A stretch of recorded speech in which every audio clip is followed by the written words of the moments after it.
You are listening to the Paranormal Carnival with your host, Ryan Singer. We deep dive into discussions about the supernatural and the high strange with surprise guests.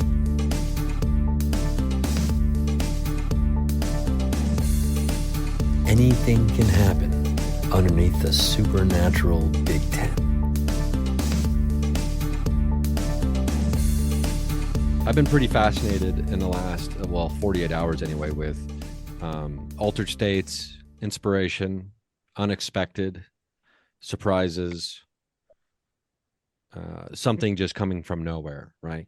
And because I think all of these things are connected through consciousness. And, like you said, we were talking about something else before we started kind of recording officially, that everything is kind of maybe a lesson, or everything can kind of pop out. I've got Mala Luna, I've got Kim here, we've got Mario here. And we have no idea who else is going to pop in throughout the course of while we're doing this. But so something I was curious about with everybody, and I can share my little story first to give, because I know it's not an easy thing to just immediately have a memory of necessarily, but an unexpected inspiration that led to a piece of art or a creation of something, or an altered state inspiration that was unexpected, or an unexpected altered state even. So any of the things we could be talking about could be like, I was doing something and all of a sudden I had an unexpected altered state of consciousness that occurred. That I didn't plan for, outside of like getting dosed by somebody, which we don't want to talk about that. I mean, that's not an entertainment story, but so anything like that. Like, I'll start with an unexpected inspiration thing that led to a creation of something that I wasn't expecting. And I'll probably drop in the track here after I tell the story, just for people listening so they can hear it. But there was one time, there's a French restaurant in East Los Angeles where a good friend of mine who's a comedian used to run a Sunday night show. It was called Tex Restaurant. And the show was hit or miss. Like, it would either be really good or it'd be really like brutal, because people would be in there and they'd be hammered, not paying attention, right? And the back of the stage had like a fireplace that sometimes was going, sometimes wasn't. And on this particular Sunday, the crowd was kind of a brutal crowd. And so I'm waiting in the wings, ready to go up for my set. And it's one of those times where you're just you're not excited to get up there, right? Because you're like, okay, now it's my turn. Now it's my turn to, run the gauntlet of these people that aren't paying attention and are hammered, right? And so I got up there, and without realizing, I just started riffing on the fireplace and how fire. And I said the sentence like, "Oh, fire! We got this fire going. That's the only thing that's hot in this whole room," or something. I said something like that, and I go, "Fire probably has to be the number one top 6 invention of all time." And that got a little bit of a laugh from some comedians in the back, so I realized there might be something funny there. So I go, "Yeah, it's one of my number one." Or it's one of my top number one inventions of all. It's in the top 6 of number one inventions of all time, is what I said. So I had like a top 6 list of number one inventions, as opposed to I instead of saying a top 6 list of inventions, I think I accidentally or whatever just said, "Oh, it's on the top 6 of number one inventions of all time." And I started riffing on what fire was and why it was number one, or it was in the top 6 of the number one inventions of all time. And then I just started kind of making up what the other 5 number one inventions of all time were. And that evolved into a bit that, like a chunk of comedy that I ended up using, and I would end up closing my shows with it for the next couple of years, once I refined just that unexpected piece of comedy inspiration that came from that simple fire in the fireplace on an awful show night, right? On just a bar show in Los Angeles. So like, for me, I'll probably drop that in here real quick, and so people can hear the finished product of what I'm talking about. And then so I'll just do that now. I'm glad you could see me here tonight. You could see me because your eyeballs work ostensibly, and these lights are shining down on me. I'm glad you can hear me. You can hear me because I guess your ears work. And also, I'm talking into this here microphone. But if you can't see or hear me, I got some questions for you. Like, how did you feel the show? I can dig that shit. Like the vibrations of the comedy, did you pick it up? Like the multiverse, I think about that all the time. I don't know, I'm down that rabbit hole. Like the multiverse is a theory that there's an unlimited number of parallel universes happening simultaneously with our own. Oh shit, yeah, I love that. That means right now, in one of those parallel universes, this exact same show's happening, except everybody in the crowd is an octopus. You should hear them clap. It sounds wet like a lizard looks. Let's get back to the joke. But you can see me because of the lights, you can hear me because of the microphone, and also hear me because stupid ideas, dumb thoughts travel through the inside of my dumb head, out through my stupid mouth. Then they travel through space and through time. And to the top of the ear of this microphone, I could even whisper, and you still kind of hear what I'm saying. Each sound, each syllable goes into the top of the microphone through the body, down through this cord, not skipping its place in line, keeping the proper order, the way I thought them, or thought I thought them. Then it goes into this weird box in the wall, and then the words come out through these speakers hanging from the ceiling, like, how the fuck does that happen? Is it black magic? No. It's the number 2, sometimes 3, top 6, number 1 invention of all time. The number 2, sometimes 3, top 6, number 1 invention of all time, which is electricity. Ooh, electricity is so important. Experts theorize if we lost electricity on the planet, all of civilization would collapse within 2 weeks. I think they're overestimating how long it would take. Have you ever been in a hotel and the fire alarm goes off twice in the middle of the night? Like, you're ready to eat a baby. Like, God damn it, the noise, the darkness, honey mustard, a child, I must survive. Take your shoes off, rub your socks on the carpet, touch a friend, there's a spark. Static electricity, right? We all have enough electricity in one of our brains to light up Manhattan for 7 days in a row. I think I heard that in a TED Talk, so I'm not sure if it's true. Electricity brought to life Frankenstein's monster. Think about how beautiful that is. Well, Ryan, that's a book. No, I believe. Walk into a library, switch fiction and nonfiction. That's the world I'm living in. That's probably the most sincere thing I've said this whole time.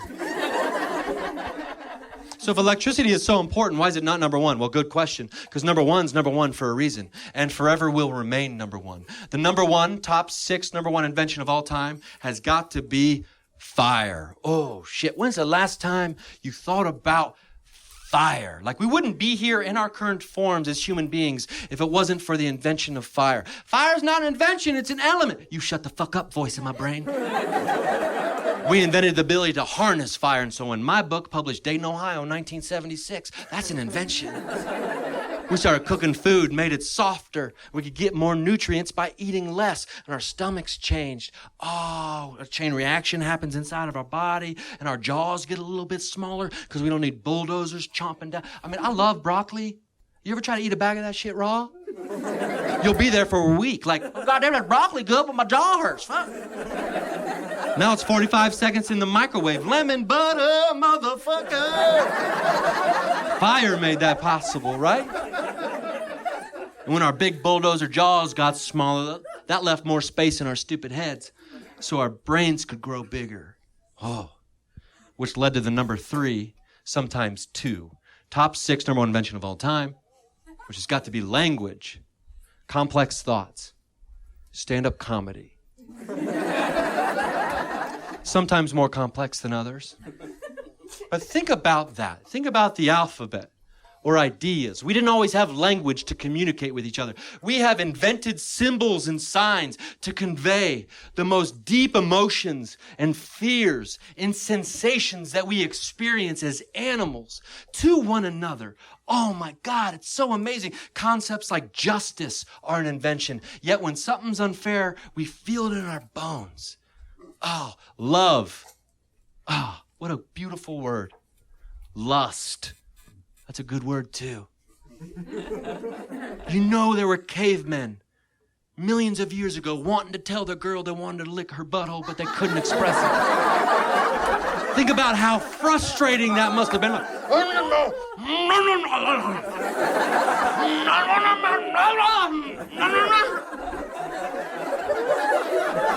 But now we can say it.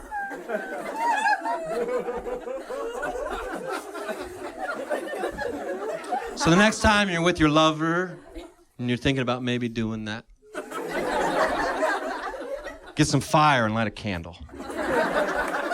Use that electricity and dim the lights a bit. And as you're whispering complex nothings or grunts into your lover's ear, that's when you put on the number 4, top 6 number 1 invention of all time, which is music. Oh, baby boy, I love music. Why? Because I'm a person. If you meet someone who says they don't love music, you should kill that son of a bitch. Because I'm certain they're a demon sent from hell to impregnate a virgin with the Antichrist. Every person alive loves music. There's something primal. The drum is the heartbeat. Oh, the right song will change my anatomy. Like, I'm a huge pussy, but if you play the right Rage Against the Machine song, I'll punch a dude in his dick. I don't give a shit. Kill him in the name of, yeah, motherfucker, boom! Oh, shit, I better get out of here before you burn me with fire.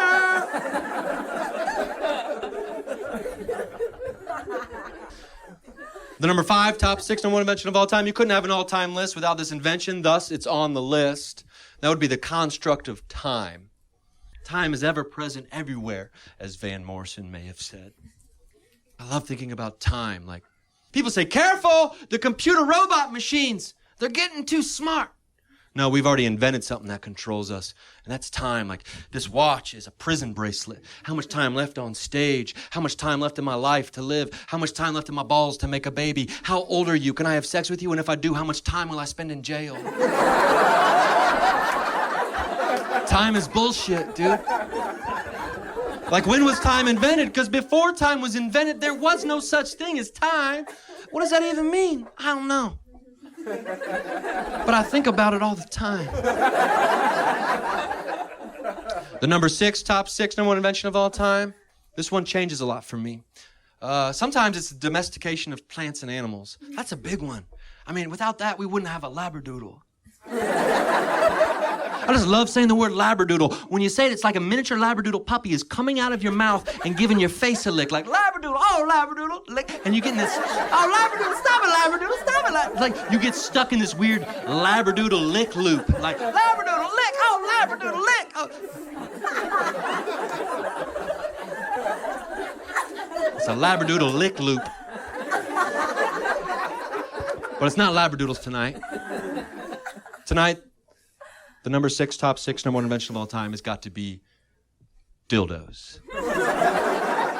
I also love saying the word dildo. Rolls off your tongue like a dildo, Mike.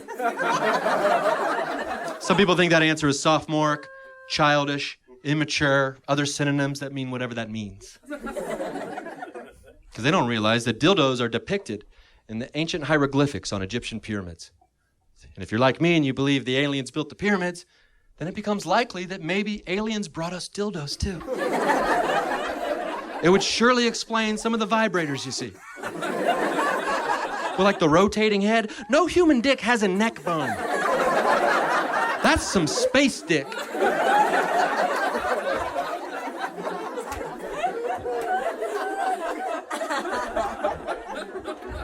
Some men don't like dildos as number 6 because they think it's an answer that favors the women. They think it's a one-sided answer. And no, if you think about it, dildos can also be two-sided.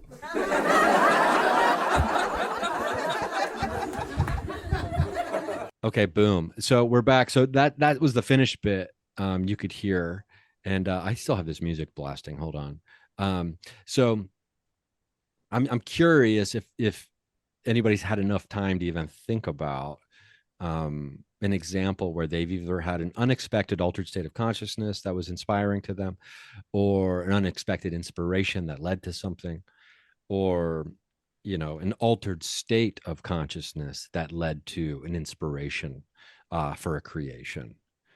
Does anybody have something they can think of off the top of their head right now? I mean, I'm putting you on the spot with this. I want to let everyone else go first because, you know, I could pull from 58 wells. So why don't you girls go first?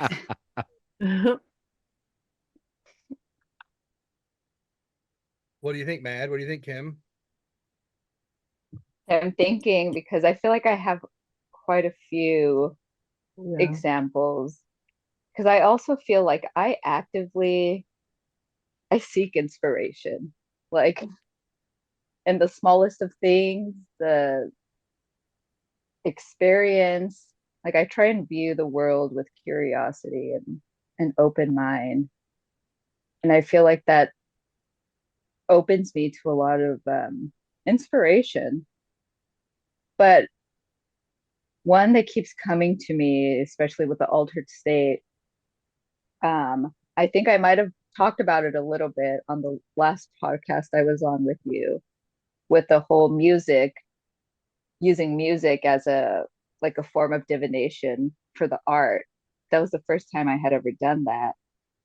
But yeah, listening to all the different sounds of the instruments, vocals, if there is vocals in it, but tuning in to all the different noises, I discovered came as a source of inspiration. Like I was able to make art out of what I was hearing. Yeah, which is interesting, which reminds me of synesthesia a little bit. Yeah. When I think, well, I mean, he just did this, or not Kendrick. Damn it, I'm trying to remember who. I mean, there's a couple. Oh, Pharrell. Pharrell is well known to hear. I believe he hears sounds when he sees colors. So his synesthesia, I believe, if I'm not mistaken here, is like he can see what the combination of colors sound like, and which has been inspirational in his creation of music over the years. And Yeah. so synesthesia is one of those really amazing, I don't know if it's a condition or what it's technically called, but with it's almost like the cross wiring of different senses. And Yeah. so being able to, like, I feel like that's it's in the neighborhood of synesthesia to a certain degree when it comes to hearing music that inspires a visual image. Yeah. Yeah. It's like it's almost there, but you have to like kind of get yourself into that altered state.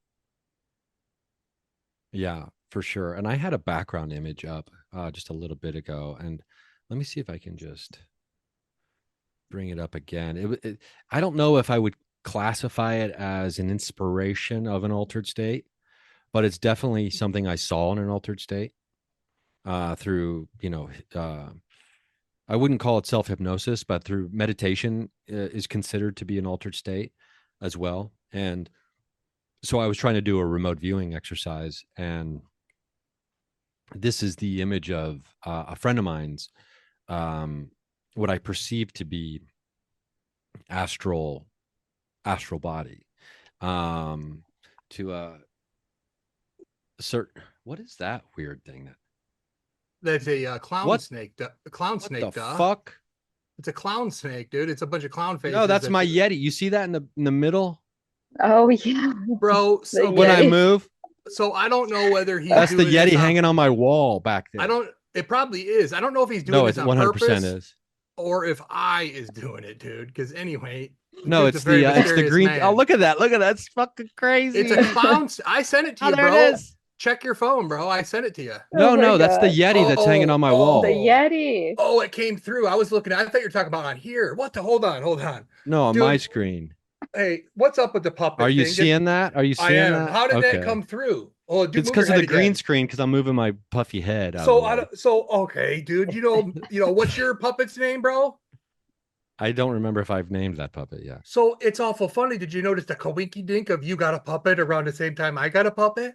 So Jessica and Oscar told me a long time ago that I should get a puppet. Well, I ran into another going out of business sale for an antique place. Hold on, let me take a picture of that. There's something up with the puppets, dude.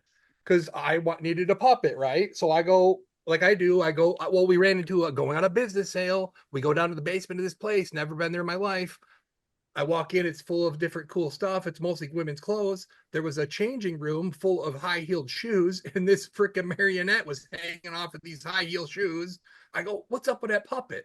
It was like $9, dude, like 20% off. I got this puppet, dude, for $6. His name is, and the sign said right on it, hold on, let me turn my thing off. It says goes by Marion, right? Goes by Marion, and he's a hobo clown puppet, right? Well, guess where I live? Guess what? Like if I take a picture on my phone and it says Marion, the water tower right there says Marion, right? So it goes by Marion. My wife, Princess Peach, is actually like a freaking Jim Henson. I get them out and I can't really operate them. We get Marion out later. Maybe we can do a puppet show, dude. We're doing something, but it's just funny that Oscar said I needed a puppet, and then you suddenly got a Yeti puppet of all things.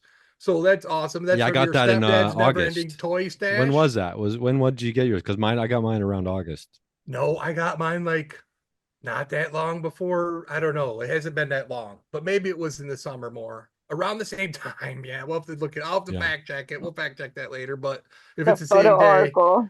yeah, the camera roll oracle works good.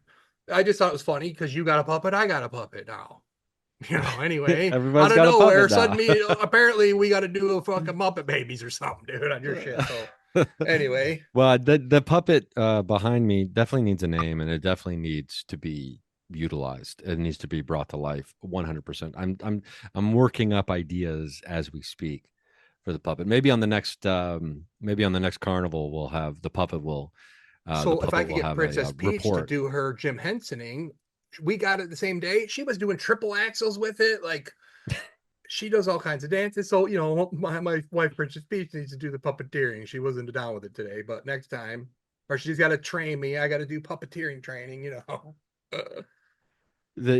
I mean that would be fun.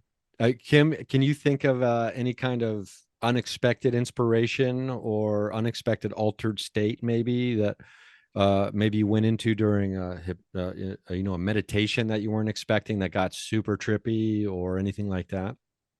Yeah, I've definitely had some meditations like that, but immediately what I think of when we start talking about that was actually that weekend in Michigan that we all had something had told me, like, I love stickers. I think it's just part of me naturally. As a kid, I was obsessed with stickers. I had found all these sticker books over the years up in the attic that had like the old scratch and sniff stickers and stuff like that recently, and I was like, I need to start using stickers in my journaling and making, I like making murals and pictures and stuff like that. Or so because Mario, he's talking a lot about the poster magic, so I ended up gathering up all these like stickers that I had bought over the years and collected, and like just different images and stuff that I had, and I brought it along with me so that we could all like collaborate on a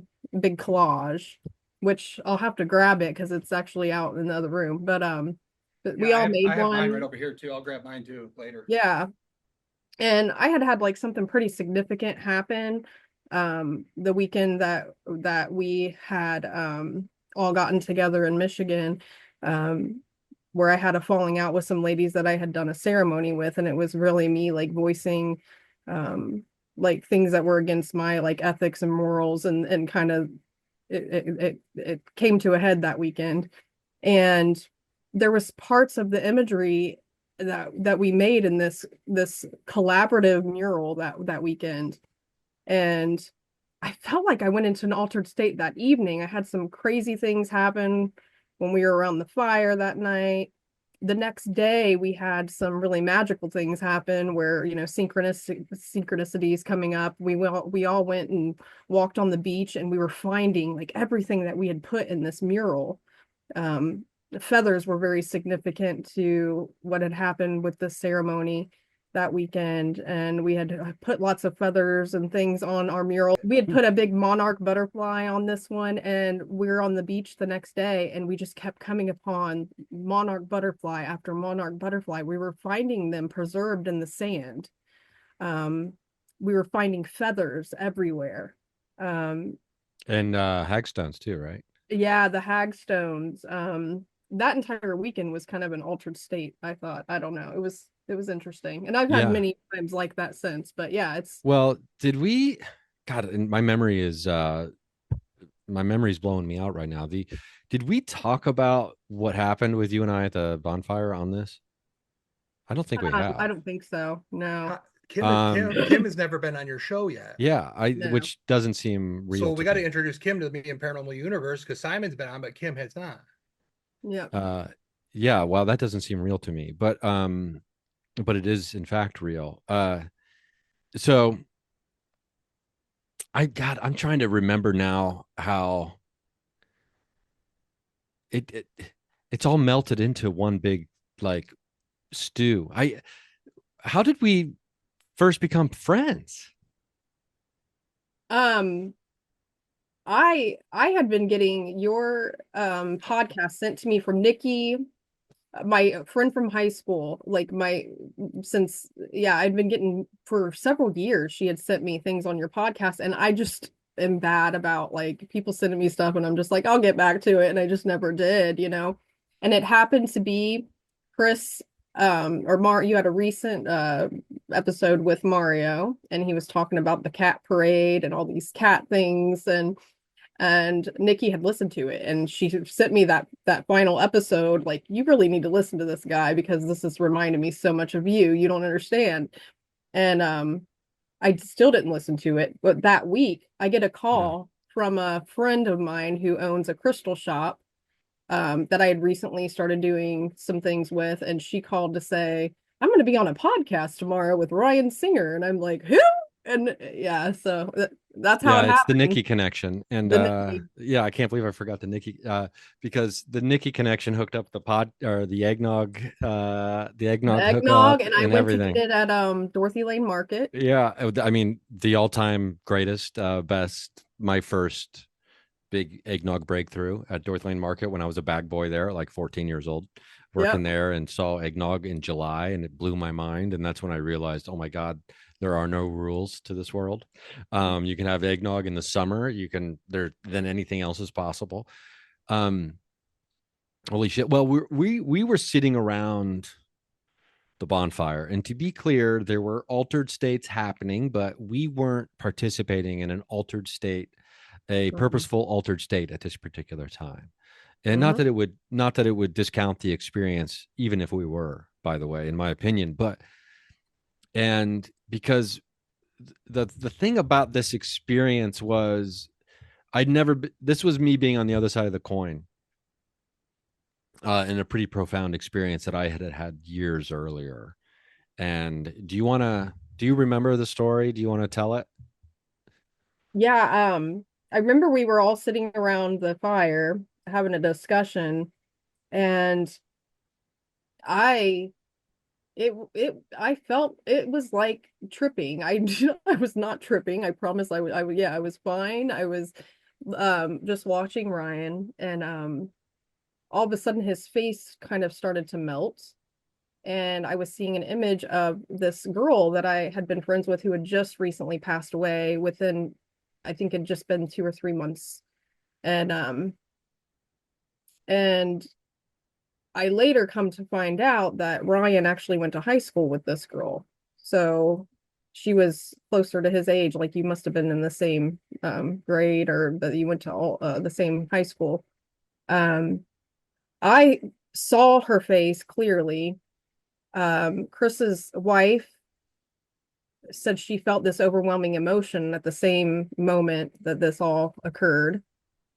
Um, yeah, it was interesting. Because I will never forget the look on your face. Because I can't remember if I was telling a story or something, and I look over at you and you have this look on your face. I'm looking at you like you're looking at a ghost, but you're looking at me. Yeah, Basically was what I saw.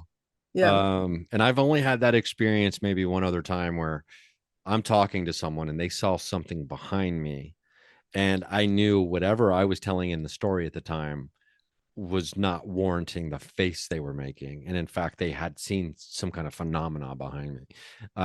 So it's only happened to me twice.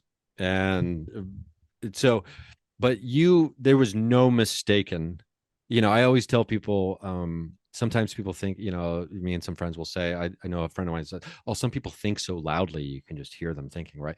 But and I used to tell an ex of mine, like, because I would know things and I'd be like, well, you can't hide your face. I know you need to talk about something right now, and it's probably about this. And then she'd be Mhm. like, how do you know that? I'm like, because you can't hide your face, right?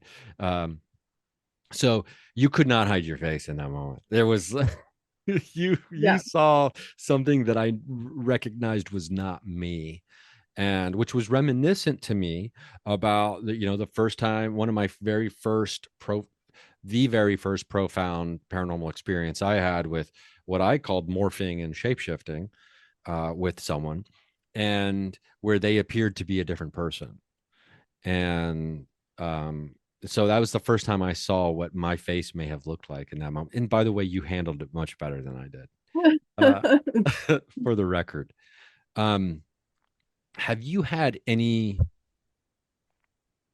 other contact or messages from that person since that night? I have.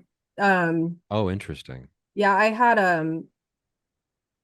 had some friends come to visit, and I was telling the story. A friend of mine and her partner, I have never met him before, and he definitely has some clairsentience and clairvoyance capabilities. They were in town, and I was telling the story, and he was telling me that he was feeling her. I'm feeling this energy. The next day, I was watering this fern, which is very meaningful to me because I love plants, and it was like the first plant I had bought. It was called a Kimberly Queen. And I had passed it, and I'm like, I need to get that plant, but I'm like, I don't know, how about a big fern?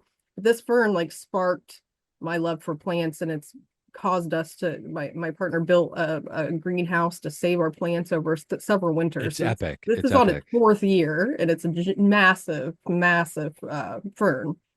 And I was watering it, and I just felt this overcoming emotion, and I started crying. And she basically had like a very, it was her, and it was like, it was kind of like an amends over, what may have happened in our lifetime together, where our friendship had fell apart. But it was also some things that were going on with my oldest daughter at the time, who's now 18. She was kind of giving me some kind of semblance like everything's going to be okay. And it was definitely her coming through. So yeah. That's pretty cool. And it is, I part of me longs for the day where I no longer have this, I got this great therapist that I see on a weekly basis. And I was telling him today, I was like, I do these gateway experience meditations where I try to get, outside, do remote viewing, astral travel, out of body stuff. That's where I'm really kind of focusing my meditations anymore, because I'm just tired of being this. I'm tired of, always being in my body. Like, I don't want my body driving the car, right? Mhm. So, my body's the thing that gets angry and like will start vibrating and like get pissed off when I see like, oh, you want to name it red, white, and blue land? Okay, you are a fucking idiot. I see stuff like that, and it's like my body. I'm like, okay, I need to get out of my body here. But it's So I always tell Jessica and Oscar that I drive it like I stole it. So Mario does drive it like he stole it. Yeah, It's yeah. like Mario So has like he has like a backpack with fake license plates. You know what I mean? And like a wrench. He's always ready to swap out a plate at a moment's notice, I feel like. I ghost ride this chassis every night, but yet I still wake up in the compound yard somehow. That's Do really as I funny. say, don't do as I do. Put it that way. Yeah, well, Mario, Yes, sir. share with us an unexpected. I know 100% that you have altered states in the bag. I want to know about an altered state or an unexpected inspiration that led to a creation, because your well is too deep on the altered state side, so that would be too easy for you to pull one of those stories. So I want to see if we can get one of the other ones, but we can get an altered state story if we need to. So I'm gonna shock everybody that ever heard of me, right? Because I'm the guy that comes on here and rants and raves like a wrestling promo and this and that. Talks about weird stories and all this, but I'm gonna tell you about an inspiration that occurred between me and Mala. And I think we've kind of really invented something, in my opinion, that's kind of something cool and different. And the inspiration of that, the wellspring of the inspiration of me and Madeline's work together is just incredible. But I'll tell you what happened is Madeline and I were on a Zoom one night. It was the night after Madeline, Jessica, and Oscar and Ryan were on a Zoom. We had a panel discussion. It was a beautiful night. It was a long night. That could be like 4 different podcasts, depending. It was just a great night. Then the next day, I think it was just me and you, Madeline. Me and Madeline were on a Zoom. We're talking, and she's like, I want to get off and draw. I go 1, 2, 3, like I invented it. Well, we shared the screens with music or videos. I go share the screen with your iPad and your Procreate. Is that right? Yeah. So she put up I was on my phone at that time, actually. I was on my phone. I had her share her screen of her iPad. I turned on music and she started drawing. And she goes into it, so before she goes into this digital drawing, at least the way we've been doing it on this Mario Art or Mario Paint, it was a Super Nintendo game. That's the only reason I've called it that. First of all, I'm not Mario, but everyone else is a Mario. Everyone's a player one. Everyone's a travel agent, right? So if you talk to me, I'm going to get you into my travel agency. You're going to be a player one and all that shit. But, so so she shares her screen. I'm playing tunes, and suddenly she's painting into my soul. She's painting. You watch it being built. It starts from nothing. She's drawing. I was playing tunes, and it was like, I'm like, Madeline, Luna, we just reinvented the Bob Ross thing. I go, we got to do that. It was like, we knew it, right? I mean, you knew it, didn't you, Madeline? Yeah. So, okay. It was like the modern Bob Ross. So here's the deal, though. Okay. Madeline happens to be an artist, right? So, okay. We did that. She drew me a whole drawing. What one was the first one? Oh, it was but then I watched back when it was me, Jessica, and Madeline before Ryan got on. Jessica was doing somatic work, pulling cards for Madeline. Oscar showing to Madeline 2 things.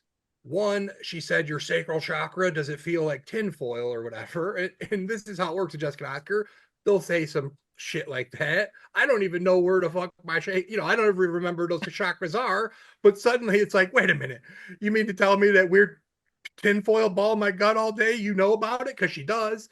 Because she said to Madeline, your sacral chakra, is it like tinfoil, whatever? And Madeline looks and she's like, yeah, it kind of is, right? So anyway, then Jessica tells her something about she has Oscar showing her a bug screen in front of her face, shielding her this. But then Oscar turned it from a bug screen into a different screen as a tool and blah, blah, blah. So in hindsight, Jessica and Oscar were telling her to use her screen as a tool instead of using it as a protection, to use it as a tool. And she said all this to us the night before. The next night, we don't remember that part. You know what I mean? Like, we don't remember those words. And, I'm happen to be, the world foremost expert on interpreting that shit, right? In my opinion, based on I've been working with her a long time. So when I watch it in hindsight, it's very enlightening. So her and I did the share screen tune thing. Suddenly, she's also happens to have a master's degree and is a real life therapist, right? So then we record with you, Ryan, where her and I were on a Zoom like this. Her and I were hanging out. You were at the Dresden, rubbing elbows and stuff. You were late. It happened to be cool. I was cutting promos on you. Her and I were eating tunes. She was eating peanuts. It was a great time. It was a great time. I appreciate you dropping me at the Dresden, though. So people can know that I've been to the Dresden one time. You rolled in 2 hours late, but you had cool Hollywood stories. It was cool because her and I were jamming tunes, cutting promos on you. You showed up. Me and Mala Luna hijacked me apart almost you because you showed up kind of like you did now, kind of like we are right now, to be honest. You forgot to hit record. It was just funny because I like the pre-show. So when her and I were like the first 10 minutes, I'm just DJing to her. She's eating peanuts. And we're talking and chilling, and we'd say some funny, we're just talking. And then you show up, and then we do your show. Well, here's the thing. When Malo started drawing, she went into a trance. Her boyfriend sent her a playlist that happened to be one of my favorite songs that I have a video of, which we'll get into that another time. But Malo goes into her trance, and she starts drawing his drawing. Ryan shows up. We start to do the podcast. We turn off the music off, but it clicked into my mind that Mala is not a crazy motor mouth like me. She's quiet. She's very demure, right? So I said, Mala, keep drawing. I go, you can draw while we talk.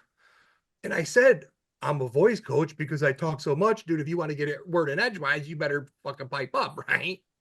Well, I had her, she drew that. So I wish we would post that video, Ryan, because the whole time we're recording that podcast, Mala is drawing a drawing, which leads to a lot of different things.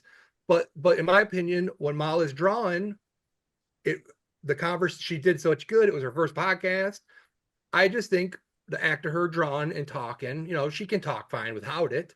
But at that moment, her first time ever being on there was something to it. And then the whole process of, I go, whether we're talking or not, I would like to have Mala to be drawing. So we've been so inspired by that. We got Jessica on. We've had a lot of people on. We have people that we don't even know that are really cool, like wanting to get on it, asking people. It's kind of a thing, and it's kind of like an art therapy thing. Like we kind of just Well, yeah, I play dig that. tunes and do art. And Maybe pull we'll do a cards. version of that here. I would love to do that. I think I could get away with playing some of this meditation music that I had on earlier. I think I could probably get away with that. So I have a bunch of original digital sand music that. Oh, you do? Sure. Okay, then we could do that. Let's so Mario's Magic Suitcase. Let's cut a promo on Sam, and maybe he'll pop in. He said he was going to be home in an hour. He's going to be popping in. Okay, he said he would. So let's PR some Sam music, and so Mala, I have a feeling he'll pop in right after. He'll pop in while we're playing it. He's going to pop in at a weird moment. It'll all make sense. Hey, Mala. Yeah. Because unfortunately, Mala is going to share her screen because you want to draw, or do you just want to play? We want to draw. But before we do that, yeah, whenever you're ready. Not this second. Yeah. But well, it is interesting how all these things are connected and cool. And and Mario, you and I have been talking for, I don't know, 2 years. I mean, I think it was a year and a half ago. I was showing you the Paranormal Carnival idea artwork that I'd come up with and things like that. So Mario has kind of really been cutting promos on me to get the Paranormal Carnival, running and going. And, and I do appreciate that. And so I think when it comes to the Paranormal Carnival, we don't know, because I think we're, that's what this is actually, will be the first episode of that ever, I guess. But we just don't know. It's like a carnival. You never know what you're going to get. But I definitely want to do that, the art therapy, because I believe, if I'm not speaking out of school here, that's going to be its own thing on its own. So I'm saying, too, right? So that like, let's call it Mario art. Just take the C off the cart. So Sam thought of that one. I can't believe I didn't think of that. I just assumed that's why you were calling it that. Mario art. Well, it is. You just take the C off, but nobody thought about it until Sam the Magician did, right? I would say Mario Paint because I had the Super Nintendo game where you actually paint. Oh, yeah. But I will say that this is one aspect of the art therapy, this music, art, or show and tell, or literally I'm playing Play-Doh over here. I'm a Play-Doh artist, okay? You could do whatever. I literally color mandalas. So I happen to have a lot of Marilyn's, so me and Marilyn. So this was actually colored by Marilyn, who passed away in 1994, who have all their books and manuscripts. And, sometimes I'll just grab a manuscript and do a manuscript bibliomancy, unpublished, mystics book bibliomancy stuff. We haven't done that one yet, but maybe we'll later. But this whole Mario art thing, I would call it. And then, so Mala and I, to be honest with you, it's like we're a magic show. Like I say, even though I've never met her, she's in LA, I'm out in Detroit or whatever. We've never met in person, but it's like we're a nonstop magic show. We do these antique readings on each other. So I have a couple of good prop magic tricks I would show you today too, but like the one, but that kind of stuff too. But ultimately it's about art. So we've had some top-notch artists. I'm hoping some might show up. I'm not sure. Maybe they can't make it, but we've had some incredible artists. Well, these are just going to be open invitation kind of things. Whoever can pop in. It's an open house. It is. It's like, it's an open house. Come and bring a potato salad and lay it down. And I think we'll utilize or whatever. Right. Yeah. It's bring your covered casserole. And I think we want to use the casseroles that are here with us. So if, Kim is, attuned in the beautiful and wonderful arts of Reiki. Yes. And so I'm hoping, because I don't know how long you're able to stay with us here tonight. Kim? I'm good. Okay, so if Kim's up for it, and I have not cleared this in advance, but I'm thinking before, because maybe Mario, you can get one of Sam's digital art things cooked up, Yeah. or queued up, get it queued Yeah. up, and before we do that, Kim does these great things where if you follow the Instagram, there'll be little Reiki infusions, or I don't know what you'd specifically call them, but you can watch these videos and you can just get like what is it, like a 30-second, 1 minute Reiki infusion from the videos. If you ever just, you're running a bunch of errands and you're like, oh man, I can't drink another coffee. I'm gonna, I'm gonna jitter my fucking skin off. Just jump on there and get one of the Reiki things that Kim does. So maybe Kim will give us a short little Reiki infusion once we get the music queued up and start the music to kind of set the tone for the art session. We can do like a mini digital art therapy. But when we do that, I want everyone who's going to be participating to keep in mind, and people listening can do this as they're listening at home or wherever they are, hopefully just not in their car. But the so you can play along at home. I've got two things. I've got two index cards which I have written. I have added to the index card. I'll just say that, right? And I put on two different ones, and I put them in two different books. And so I didn't look where I put them in the book after, I wrote on them. And so we're going to see at the end, because I did a meditation last night where I tried to boost out the signal of these two cards to everybody who may or may not be showing up. And so I want to just see if we can use that intention of picking up that signal that I sent out last night, even though, because we know time's not linear, and see if that influences or picks up that signal into the artwork in any way, shape, or form. And we'll know that at the end. And maybe we'll say maybe what, 10, 15 minutes of that. And then I'll pull the cards out at the end, and then I'll do a little bibliomancy of where they were, and then show you what the cards are, and then we'll see how they tie So they're in. cards. We don't know what kind of cards. You have no idea what's on these cards. So I'm the only person who does. I'm gonna try my own method for it, which is different than these girls. Let's say I'm gonna use unconventional methods. I'm gonna use a physical item. You do whatever Mario does, which right. I'm just. I would never dare to define. I'm not trying to dip into my mind and look at I would never dare to define the dippings of your mind. I like that line. I'd never dare to define the dippings of your mind. The au jus of my au jus, my mind au jus. Yeah, your mind au jus. Speaking of au jus, Madeline and I had maybe some of the best French dip sandwiches. I accidentally did that. I didn't mean to do that, by the way, but the legendary that was Kohl's a Freudian slip, I guess. In downtown Los Angeles. Wow, can't believe I've never had that before. That sandwich. I've never been into Kohl's. What a cool spot. And those tater tots, they had these garlic, right? It was garlic. Oh yeah, garlic tater tots. Oh my. I mean, I've been thinking about them still. We got Marissa. Yeah. The bartender said I'm a slut for these tots. And I think that is hello. Hey, Marissa's here. Marisa LaGuardia, Agent LaGuardia. Yay. Marissa, welcome. Hello. You're just in time because we're going to be doing something really cool here. How was did you see our buddy Karen Rontowski where you just were? Dana Willie's class. Dana Willie's. Yes. Okay. Dana Willie's. Yeah. So thanks for joining on. So you're fresh off just getting boosted, huh? Yeah, I feel really great, actually. Definitely boosted is the right word. Awesome. What we're getting ready to do is we're getting ready to do the Mario Mala's art therapy session. We're going to do like a mini session where we've got some music from Sam, the magician, who he'll probably be joining on once his music starts playing. I just have a feeling he'll hear the call of the universe when that happens. And I have on two different index cards, I have written things.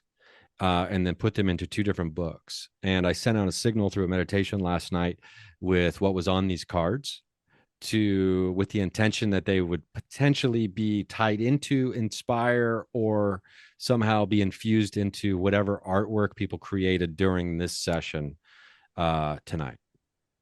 So, and then we're going to do that. And Kim's going to give us a little Reiki infusion right before we start. And then we'll do that for maybe about 10-15 minutes. And then we'll see just at the end of that, I'll pull the cards out and maybe with a little bibliomancy, and then we'll see what's on the cards and see where they were placed into the books, because I didn't really pick on purpose anywhere in these books either. So we'll just kind of see what happens. By the way, Ryan, guess what? Guess who you queued up instantly when you got done saying the thing about Sam the Magician? Cue Sam the Magician, by the way. I knew as soon as we were going to play his music, he'd show up. So Oh, cool. he absolutely is vital that he does magic tonight. It's absolutely vital that Sam Magician does magician on this show, apparently. The reason is actually all the magic is put up right now, and my place looks like a bomb went off in here, no joke. I'm like, dude, come on. So, okay, Sam the Magician has vital critical magic that's set up. Okay, so breaking news, vital critical magic from Sam the Magician will be an incoming stitch when after the art session, potentially, right? He's an artist too.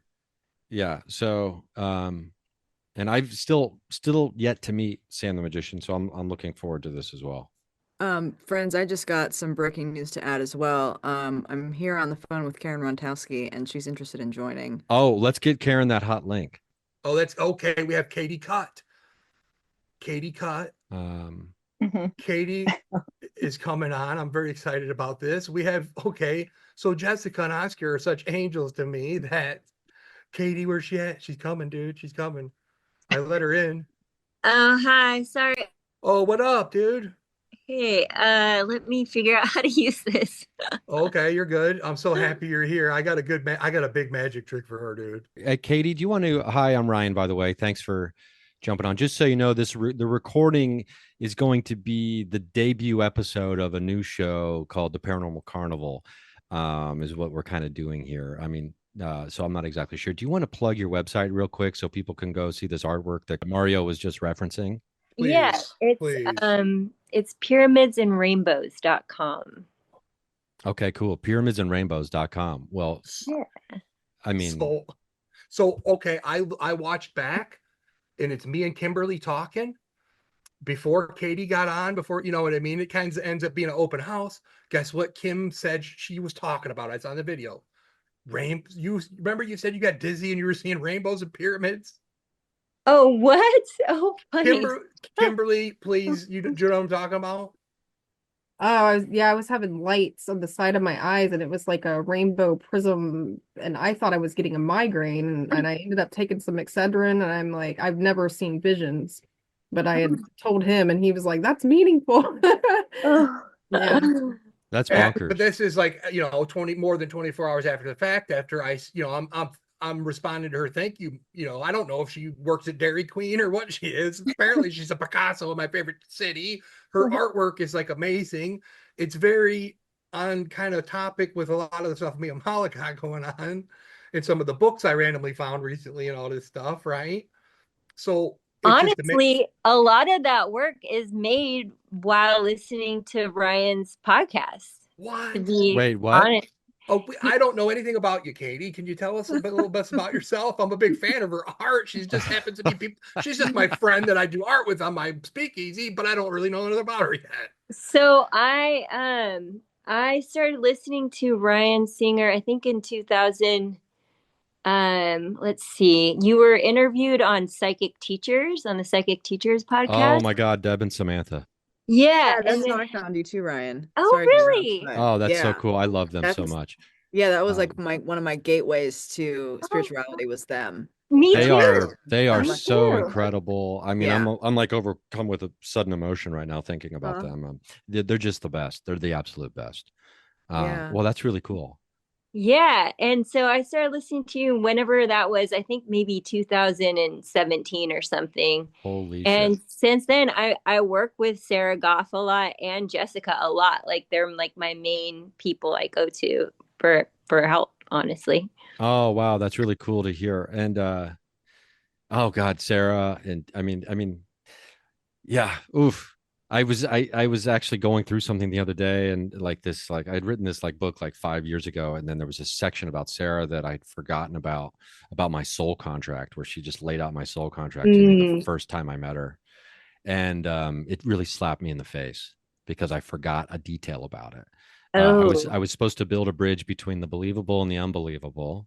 And this is before she knew about my comedy or podcast or anything. And then she said, "You're not allowed to pick a side." And I was like, "Oh fuck, I've been picking a side hard." You know? Ooh, Like I've been yeah. firmly planted on the side of like the unbelievable. So it was a great refresher for me.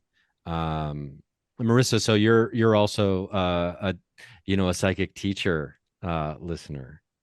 Yes, I don't connect with them as much anymore, but they were absolutely pivotal in introducing me to metaphysical and spirituality and all those facets. And so I like, especially, I mean, at the studio, I would just blow through podcasts. So I really did a number. Like I Yeah, spent some and time. tell everybody your website as well. Oh, sure. I have two different websites at the moment. I have my functional pottery business, LaGuardia Clayworks. I do metaphysically oriented ritual wares, and then I have my interdisciplinary artist website. It's just marisalaguardia.com. That's more of an archive of sort of where I started. It's going to be mostly two-dimensional painting things, but also some sculpture installation and some dance movement work later in that. But I mean, the most recent work is from 2021, so I haven't really uploaded it in a while, but you can kind of poke through and see how that work informs my ceramics practice. And I also have a Patreon. It's patreon.com/Marisa LaGuardia, and that's really where most of my energy is going towards right now. Is just building content for the Patreon, and it's exploring the energetics of creativity and expression. So lots of deconditioning happening with where I'm at with my creativity and just trying to figure out my authentic voice and helping people do that as well. Well, that's really rad. And you can, if you go over to your Patreon, if I'm not mistaken, because I have gone over to your Patreon and signed up, there's mug of the month. Oh, yes. Thank you for that. So yeah, and so you can So, check out the mug of the month is really rad looking. So so, I love custom made mugs. It's I don't know oh, look at that, Mario's got a custom made mug so as we I'm gonna speak. do these real quick while Katie and Wait, real Marissa. quick, Mario. After we do this, I got to fill in Katie on what we're getting ready to do, and then we'll launch into it, right? Wait, what's Yeah. that? What's that say, Mario? I can't. So my dad's name was Peter. My mom was a ceramics teacher. This happens to be one from Clay and Mine, 1983. So I think my mom purchased this, but this is definitely, like was done on a wheel or whatever, and it's just beautiful. So this is my father, Peter, his mug. So when I tell you that since I met Marissa, I realized, oh my God, my mom was a ceramics teacher most of my life when I was a kid. They've been falling out of the woodwork on me. So I found my Peter's mug. I wanted to show her that. So Mala and I went back and watched.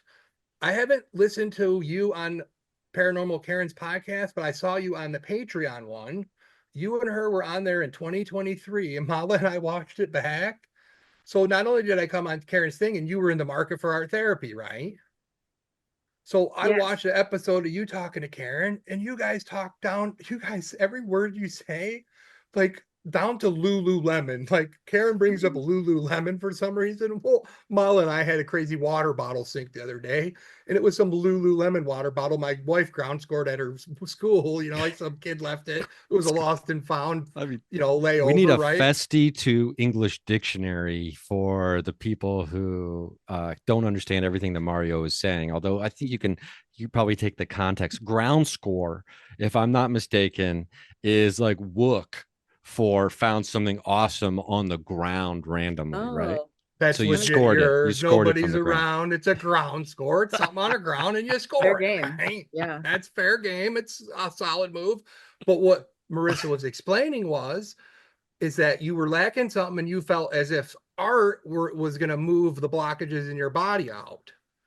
You know what I mean? Like all the work you were doing, you were speaking of what you guys were talking about stuff. So remember I showed you this little figurine I just bought?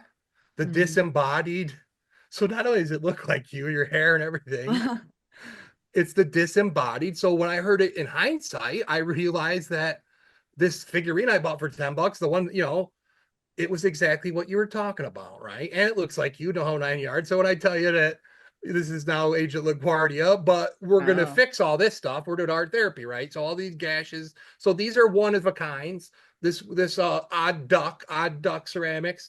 They do a one of a kind. So this is only one she had disembodied. So I ended up hitting on that. I don't know if you like green or not, but Oh, I love green. this is something I just bought. This is something I had my whole life. I'll show you one more thing. And I think This we is lost Kim. So she'll be back. She'll be back. She'll be back. So this is Don't a worry about VW Beetle. She'll be back. She'll be back. This is the Volkswagen Beetle my mom made me when I was 0 years old. So Wow. okay, Kim cut or Katie cut, not Kim. Katie cut. So I'm like, I had this certain New Orleans item that I could not find. Right? You come on, it's like, I want to find this item, right? Well, I finally found it the other day looking at my cabinet, and I happen to have something on it, and I happen to have been sending this particular song to Jessica and Madeline for months. So if you see this, Whoa. So okay, Ryan and I went to the Renaissance Festival together one time in Michigan. My wife, Princess Peach, and I went back another time, and I, wanted to get one of these wax hands because it's kind of like an analog version of my casual hand of friendship up there. You see that thing glowing? I'll get it out in a minute. yeah, That's my casual hand of friendship, which is it's basically a 3D printed LED digital wax hand, right? So I realized that not only was my modern rave hand an ancient fucking relic of the past that people have been doing forever, but I wanted to get a wax hand. And remember, Ryan, when we were there, okay, dude, my dream of a lifetime right here. Karen just came on. It's coming on. Hey, Karen. I'll finish this bit. We'll say hi after we side here, or you can introduce Karen. we've got Karen Rontowski. I should alert Karen Rontowski, the one, the only, that Karen, this is being recorded. Are you going to be okay with that? Yeah, this is what I'm going to look like tonight. I love that you're repping the Paranormal Karen hat. Why don't I have one of those? It's the only hat I own right now. I left my other one at home. I got to get one of those Paranormal Karen hats. Yeah, I want one too. I love hats. Karen Rontowski of Paranormal here. Karen of Psychic, of Psychic Stand Up is now jumped in. We've got, Mario's finishing up a story about the wax hand. We've got, Katie Cutt. We've got Marisa LaGuardia here. We've got Mala Luna. We've got Kim's coming back, and we're getting ready to do like a 10-15 minute art therapy session. So Mario, you want to finish up that it's the just hand real thing? quick. Katie Cutt is an amazing artist. Jessica was the angel. Katie came to our art therapy, and after the fact, she emailed me to thank me, and I looked at her website, and I was aghast. It's just amazing. She lives in New Orleans, which I love. So I told her some New Orleans story because if I move my head, there's a New Orleans poster right there. So I always do that trick. I get everybody with that one somehow. But I had this certain item I was looking for, and I couldn't find it because I got a lot of crap around here. But the crap works in its mysterious ways. So I got this wax hand, which is the analog version of my casual hand of friendship. Once I went to the Renaissance Festival with Ryan, I realized, this is just the ancient relic of an old thing. So I had a rose with it. I dipped my hand in it. When I was with Ryan, I found the world's most beautiful rose on the ground when I turned the corner. I ground scored the world's most beautiful rose. Literally, it just was in front of my foot, and I gave it to our friend. I had this made, so I found this, and then I found my item. Under here is this New Orleans plate. So this is a New Orleans plate that I had it on. It was hidden with my wax hand, but here's the kicker. There's a song that I've been singing and I've been hyping to people, and it's called Polka Dot Rose. So I'm going to call this the Polka Dot Rose trick.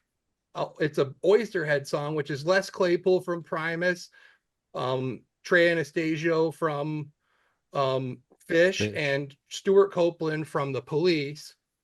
Oysterhead, Polka Dot Rose, right? 1 second. So I've been putting that on my playlists that I've been sending to people. and I'll just do a little ditty of it. Because this kind of is this cool polka dot rose, right? All right, this is Chili, by the way. This is my co-host.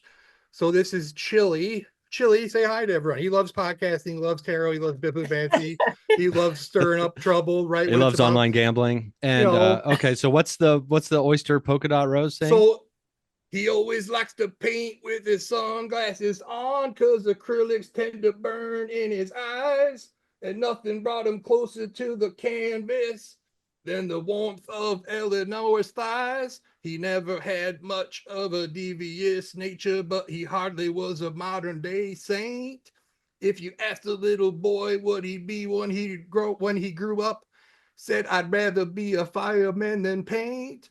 Keep on painting. She always liked to dance with no shoes on because the gravel felt good on her toes.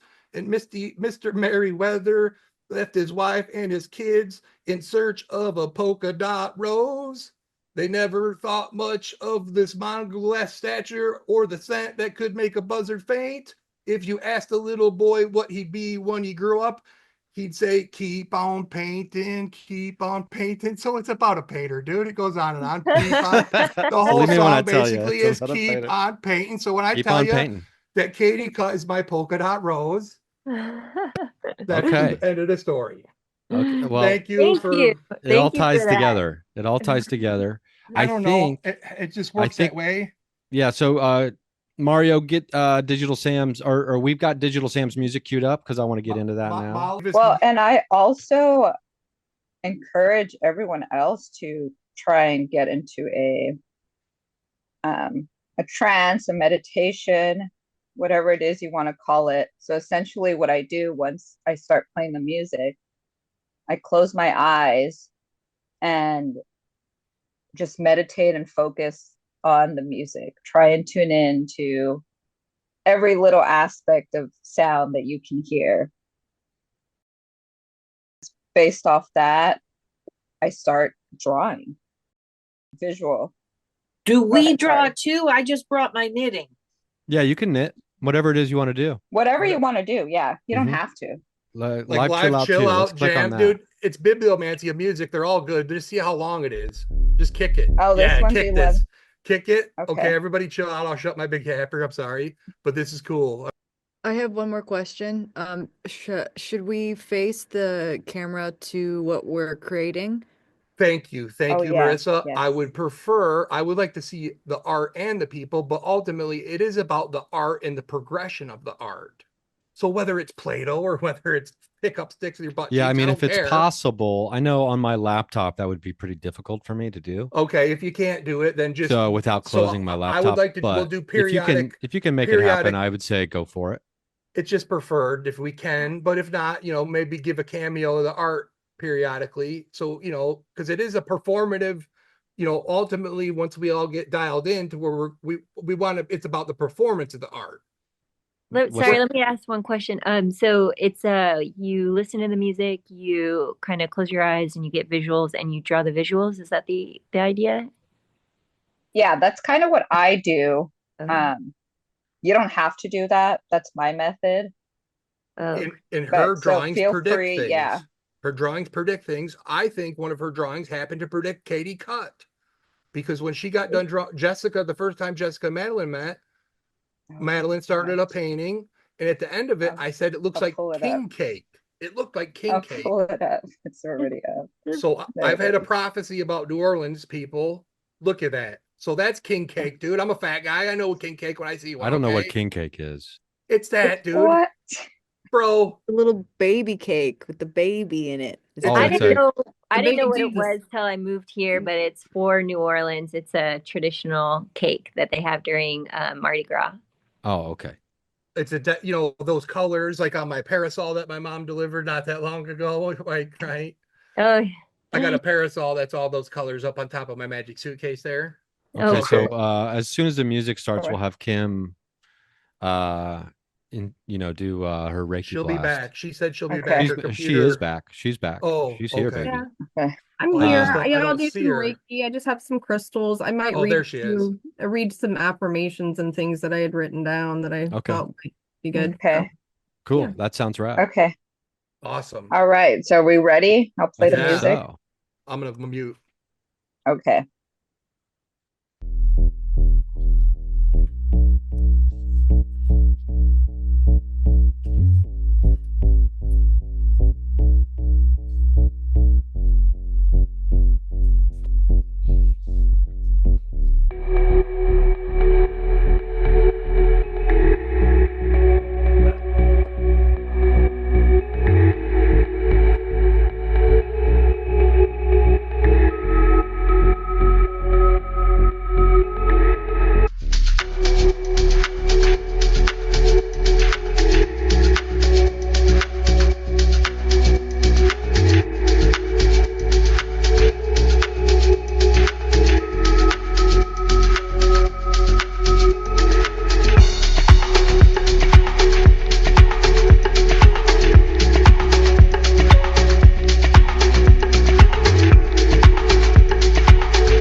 I'm just calling in our spirit guides, our ancestors,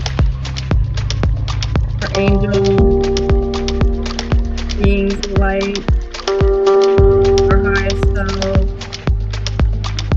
God, source energy.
Creativity is our birthright.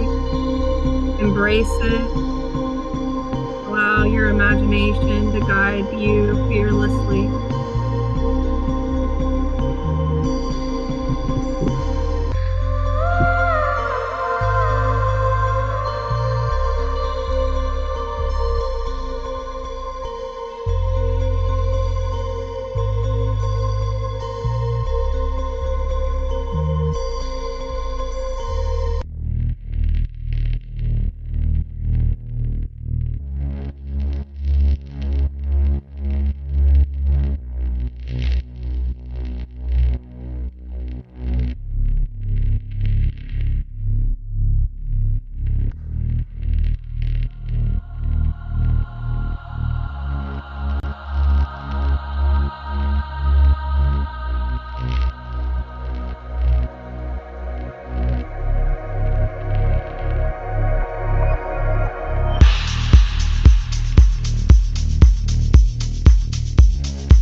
Would anyone like to hear Whatever card- that is, the maybe a answer is card yes. from The the answer Yeah, is that was yes. great. the Starseed Oracle deck? This deck's calling my name tonight. Okay. I love that deck. I have it. It's really Mhm. great. Oh, we already had two jump out here, so. Can you see the carnival? Oh, that is amazing. You see it? Oh You my want it- gosh, look at the That's big cool. boy. You wanted a paranormal carnival? Zoom in on my That's cool. scope Oh my Oh my god. the paranormal carnival I got going on over here. Look. Oh, that's rad. Anyway, I'll get the lights on. We can look at it better later. But I took the TV off my Coke machine. It's a Coke machine, old Coke machine. Hold on, I'll turn the lights on a sec. Anyway, dude, I spent a lot of sweat doing this for you, buddy. Or kidding, it's for us. It's for the Paranormal Carnival. You guys are all now carnies along with us, so it's our carnival right here. We'll adjust the stage machinery as needed, right? So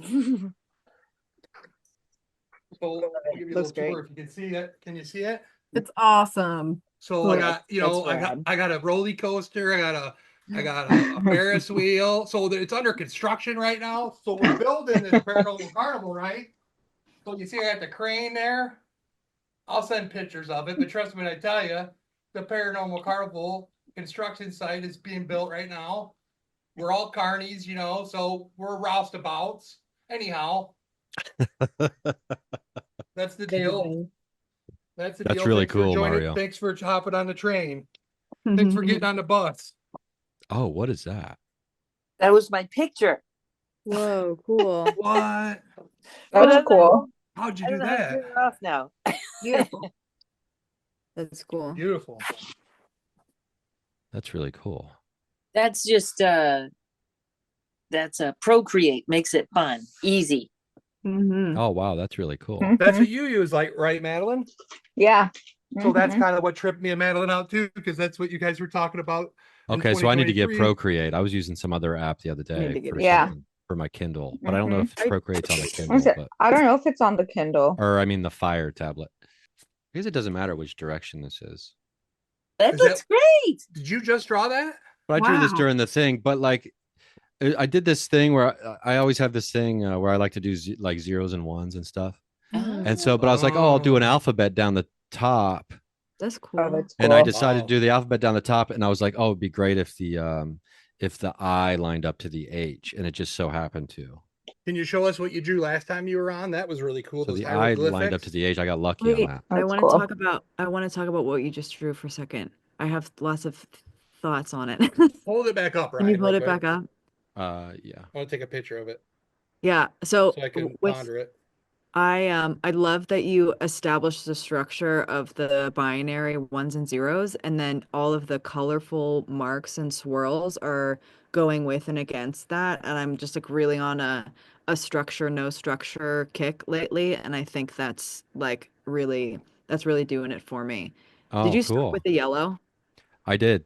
Yeah, I started mine with yellow too, and then it went to blue and purple. So Karen, I saw that you were blue, and then Mala, yours was more blue, and so it's like Mhm. there was a shift in the energy of the song that I feel like the beginning I was like orange, yellow, like my solar plexus was like boo, but then once it shifted, it was like blue and waves and fluid and Yeah. water. Like it was a really cool journey. So my art piece changed a little bit, so I was really Mhm. responding to that. Now, yeah, that's I didn't even realize there was a triangle in there too. But before I want to go back to everybody's art pieces too, and we got to do the Yeah, cards. I'm getting ahead of everybody. I'm like, Kim. let's talk about it.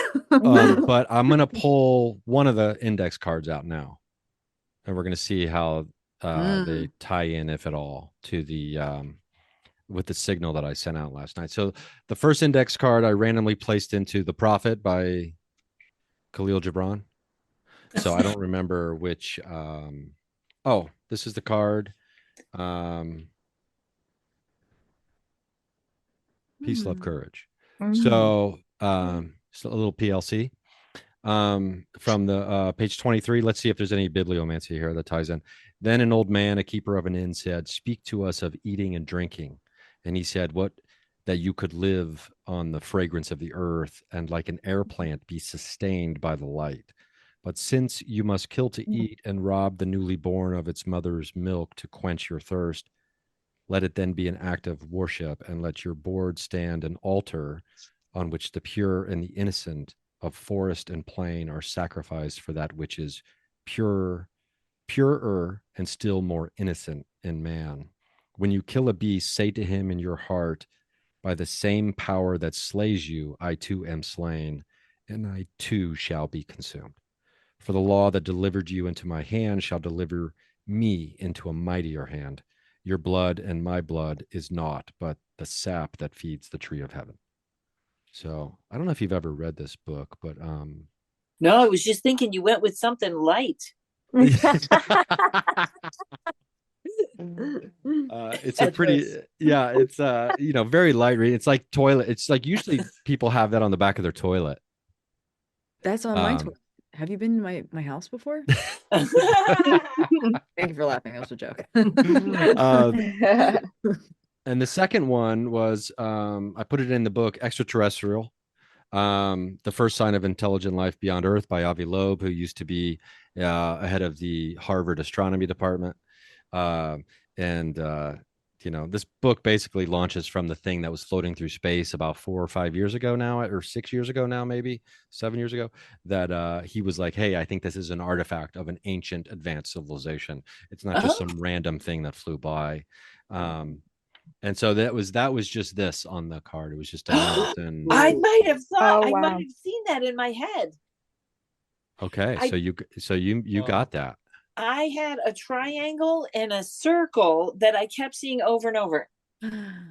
Like the top of the mountain and the circle. I didn't see them in that formation of like a mountain, but I was like, it kept looking like, what were those cards, the ESP cards that you used to have? The Zener I think cards. I saw that, Ryan. Oh, very cool. I've got a deck of Zener cards back here somewhere too. Stop putting things in my head. I am sorry. I did that late last night. I'll text you before I do it next time. I got that one. Well, what's funny too about that one with the mountain and the sun is, you know how I was telling you I went on a hike today. So, and I was telling you I started playing the music that you played at the beginning, the like frequency music. I started playing that as soon as I got to the top because I was on a canyon. So when I got to the top of the canyon, there was the sun and everything, kind of like your little picture. Oh yeah, But you were inside the index card.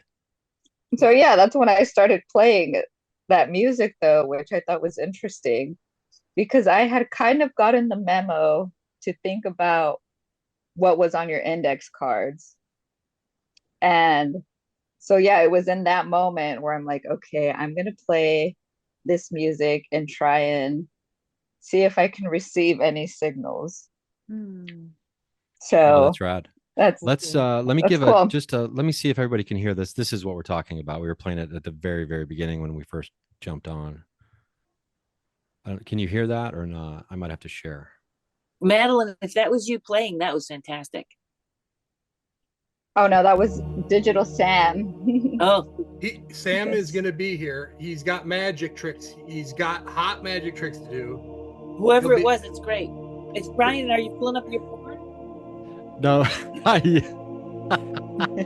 This is can you hear that music?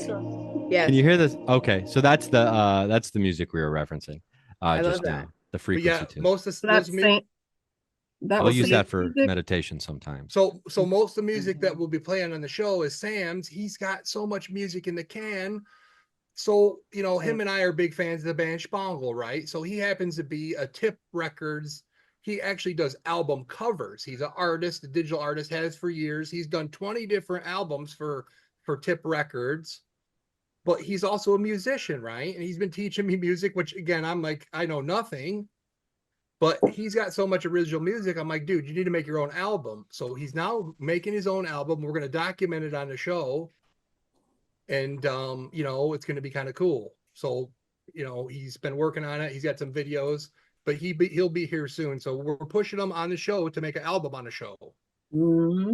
So his music, he's got so much. I'm like, dude, your music is better than the music. So I also asked him to do it in a healing frequencies.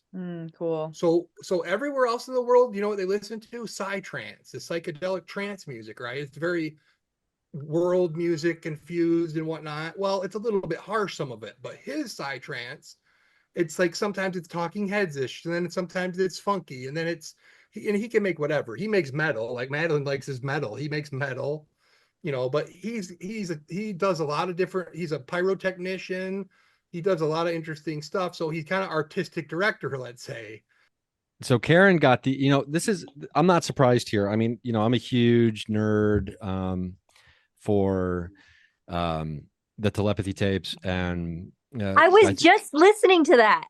Oh, you were? That's great. I mean, it's such an incredible, it's probably the best podcast I've ever heard. I had to turn that off before. I was like, I want to keep listening to this, but I also want to join this thing. And that's weird. I don't know. I just learned about it yesterday. Yeah, it's really, I'm glad you learned about it. It's as far as like, these podcasts that just have like a season. I don't know if there's a better one that has just like a limited edition kind of podcast. And it's funny, I saw Whitley Strieber be interviewed on Friday night at PRS, and he went into the telepathy tape. It was weird because he was talking about the future of all communication is telepathy for human beings, and then he ended up referencing the telepathy tapes, which I thought was pretty cool. But what was I even talking about? I don't even remember now. You said something about me and the drawing or Karen. Oh yeah. So in the telepathy tapes, there's this sounded like you were on the edge of a compliment. Yeah, I was. He was like, just kidding. Different topic. Well, in the telepathy tapes, the non-speaking autistic kids and people, they have a real strong connection with whoever is the main caretaker, right? And so it totally makes sense because Karen, you and I have known each other for so long that my signal might have or whatever been a little more clear to like someone who I've had a relationship with for a long time too. I mean, if you go by like, some of this other stuff about the paranormal with, believing is, increases results, but relationships also, because Whitley Strieber talked about how he went to, and I don't want to spoil anything for you, Katie, but it's okay about a place called the Hill where they go. And he said he went twice, and the second time he was there, he was told that, hey, this will be the last time you're visiting here. And he totally understood and said he has to create his own space with it. So he's creating his own collective of friends that have a place to go and hang out telepathically. Cool. Which to me is a really cool idea to create, a watering hole or a place where you can hang out telepathically with other people who are working on their telepathy and who you're also like friends with or whatever. But the interesting thing too was like the whole theme of to be able to do telepathy, you just can't lie. Because if you're trying to hold and hide, then it's not you're blocking it without even realizing it. But it's also like making you realize how accountable you have to be for your thoughts and how much your thoughts do create reality. And it's something that we in like the woo-woo world we try to remember, but like actually seeing that people are picking up your thoughts is a really good reminder of how important they are. Well, it's funny because reading, it's easy to say crazy people are hard to read, but people that are switching, like you will have people that will switch the question throughout the reading. Like, am I going to move or I'm not going to move? Okay, you're going to move. But wait, if I move, I'm going to have to blah, blah, blah. And they keep switching the question or they keep switching the answer or something like that. So it would make sense that you can't lie during telepathy. Mm-hmm. I feel like too, it's interesting that there will likely be more of those spaces, those containers that people are setting up to practice this exchange. And I feel like there's such a vulnerability with that. And like the people that are in that, you really have to, that honesty has to be like at the front. So it's like, okay, now you really get to know what I think about you or what the energy that I have near you. And there's like a lot of this unfolding. And I think, there's also a lot of talk about we're moving more towards intentional communities, but the work that needs to be done within community, it's like everybody brings their shit to relationships in all capacity. And so it's like now telepathy is here and you just see it's like I'm here. There's such a really intenseness about it but I feel like it's necessary for us to form more authentic connections. So that's really cool to know that people are doing that. It's There's funny something to too, do with it. because Whitley Strieber in his talk, when he was talking about all the telepathy stuff, he did questions afterwards, and people were asking questions about, well, if you can't lie and you can do telepathy, then what about the government and the psionics program that have been revealed about using their like psionics teams, basically these people who can remote view and, you know, are next level like psychic, who call in these UFOs so they can shoot them down and then retrieve them.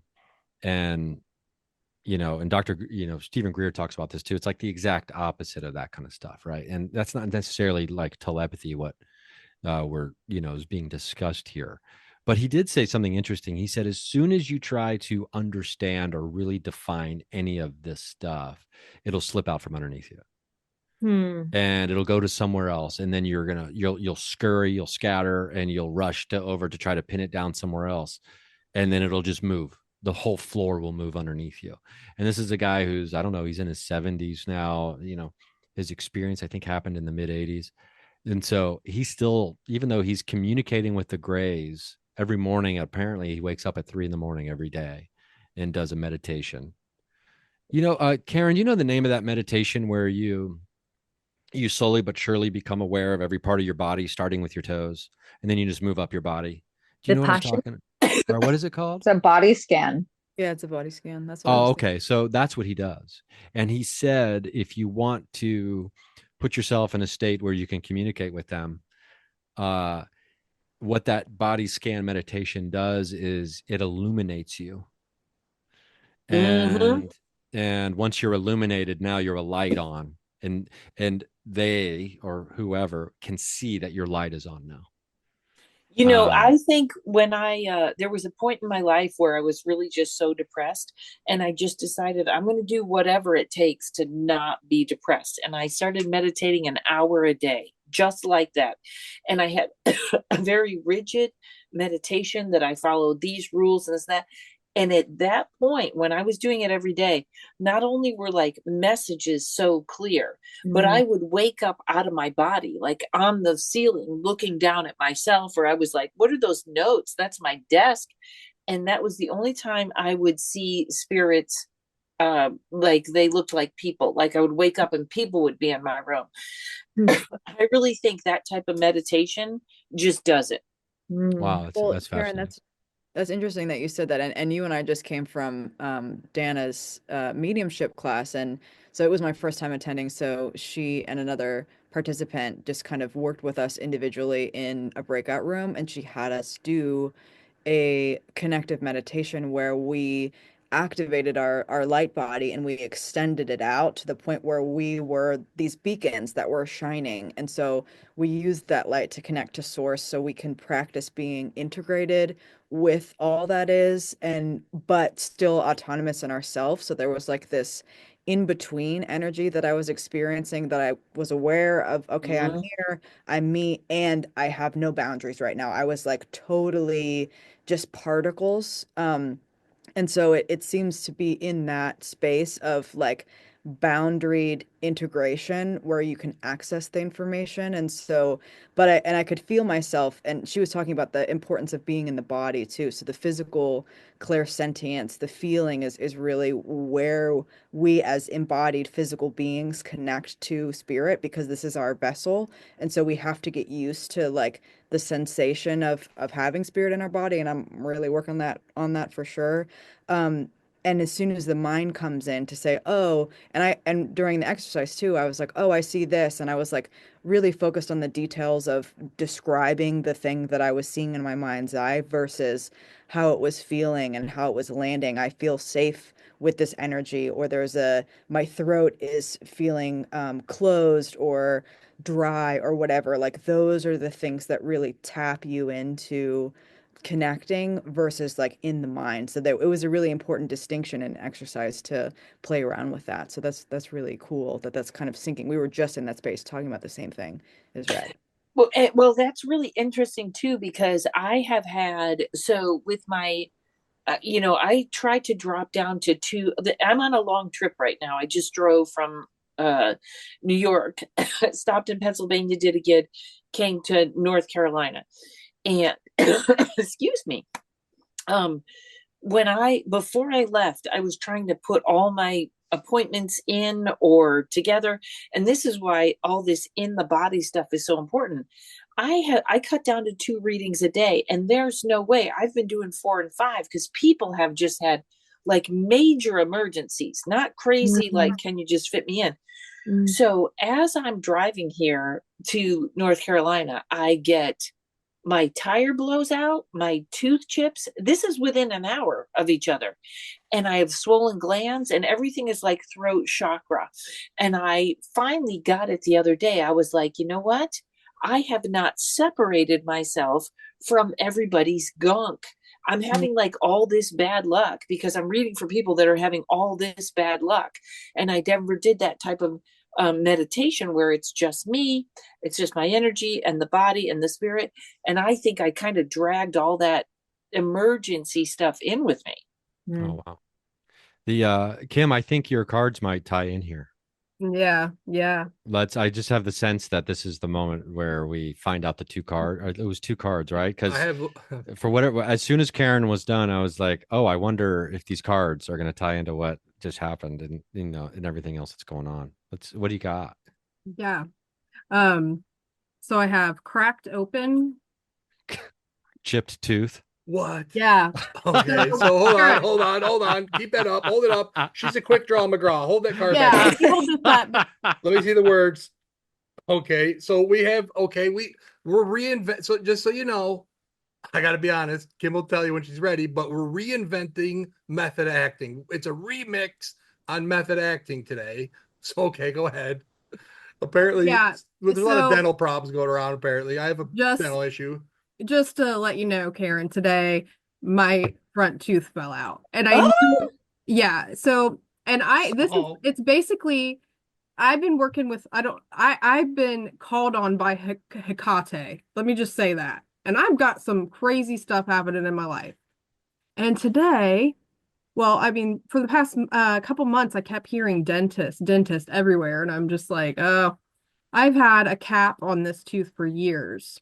And just this past month, it started feeling like it's shifting. And I'm like, my tooth is about to fall out. I left a 15-year corporate job a couple years ago just because I was depressed out of my mind. So I lost all my dental insurance, my health insurance, everything. I have not been to the dentist in few years. So I don't even have a dentist. And they're like, we can't get you until the end of March. Well, today I'm at work and I'm working at a school, and I'm in the break room eating lunch. And there's a teacher in there I don't know. And I'm like, oh my God, my tooth just fell out. And she turns around. What? So I'm dealing with that today. My daughter was very embarrassed because I had conferences. I wore a mask just to not embarrass her. But I'm like, you know what? It's a test for my ego. And I know, I'm just like, it is. I had dreams my entire life of my teeth crumbling and falling out. I don't know if anyone else had that as a reoccurring dream in their life. Well, it's a reoccurring thing with my teeth because I have the thing where every time I go to the dentist, every time my cat Chili has to go to the dentist, I have to go to the dentist. I had to have a tooth pulled. Chili had to go get his teeth looked at. I come home, the calendar, what was it? Garbage Pail Kid guy getting his tooth pulled. I will tell you something. I never go to the dentist. I just went to the dentist 3 months ago, and I never let them do x-rays, and I let them do x-rays. And they said to me, your teeth are getting better. I was taking minerals for my teeth. They said, your teeth are getting better. So this is very weird that this one went out. So this is either, like I said, I'm having like gland problems. This is either all throat chakra stuff, like we're either not saying or not doing, or, and this one's awful, 5G is wearing at our bones. Oh, yikes. What are these minerals? Can you name drop these minerals for teeth? Yes, you can there's a company called Standard Process that makes all their vitamins and minerals come from food. And you're going to look up, you can get them on Amazon, but you probably want to get them from the Standard Process website.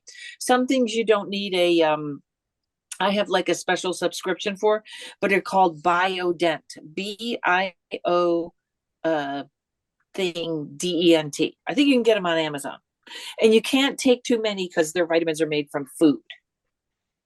You might want to take like 4 or 5 a day. Oh, wow. Okay. For dental, I need to do that. Yeah, So, me well, too. that's wild. Mhm. I have a cavity. I hope, well, I don't hope either way. I mean, I guess, I don't know I don't want this 5G decay situation to be, how much do I just have to start wearing clothing made of shungite? What I am I don't going know. to do here? So Uh, I think something to do with my issues was something to do with all these teeth I had to get. Something to do with these fillings. Something was in those things. So okay, I have to admit, when I went to go look for this mug, because Alfred E. Newman is missing a front tooth, right? Mm-hmm. So okay, I don't do this on purpose. I don't know how it works. But when I found it, guess what? It was hit. I have a video I took of it. It was hiding behind a hamburger. So I say the hamburglers told Kim's tooth. I begged and pleaded with her. I go, please come on with the tooth. It looks cool. Listen to this. I came up with this too. So Karen, you'll have to tell me which tooth it is. So the spiritual meaning of teeth. And I looked up the number of the tooth. So this is tooth number 8, which represents the kidney and bladder. And and it says fear, shame, guilt, shyness, helplessness, and deep exhaustion. Wow. Also can develop in the feeling of dread, void, confusion, and regret. Okay, so mine is the left side. It's the second tooth from the back. I just got it fixed today. So mine is way back here. Okay. The bottom or the top? The top. Bottom. Oh, the bottom left. So the bottom left is number 18. Look at that gold, though. Lung and large intestine, chronic grief, Yes. sadness, feeling trapped, dogmatic, compulsive, uptight. Yes, that's everything about my life right now. It's so funny because I'm trying to learn. I can't decide if I want to take a class in iridology, which is almost the same stuff, but in the iris of the eye. But yeah, I'm trapped. Yes. All right, that's all I'm gonna say. Perfect description. And I cracked it. Maybe I'm on my way out. Wait, Cracked Open was the name of that card. Cracked open. Yeah. And mine all started with me cracking my tooth when I was like 10. Oh, so yeah, I feel like I should read this one because yeah. Okay. Rock bottom. Surrender to the alchemy of life. Don't let the weight and density of the world squash your tender spirit. Instead, let it call even more of it home into your body at the center front of your life. It's through the extreme pressure of life's trials that diamonds are cultivated.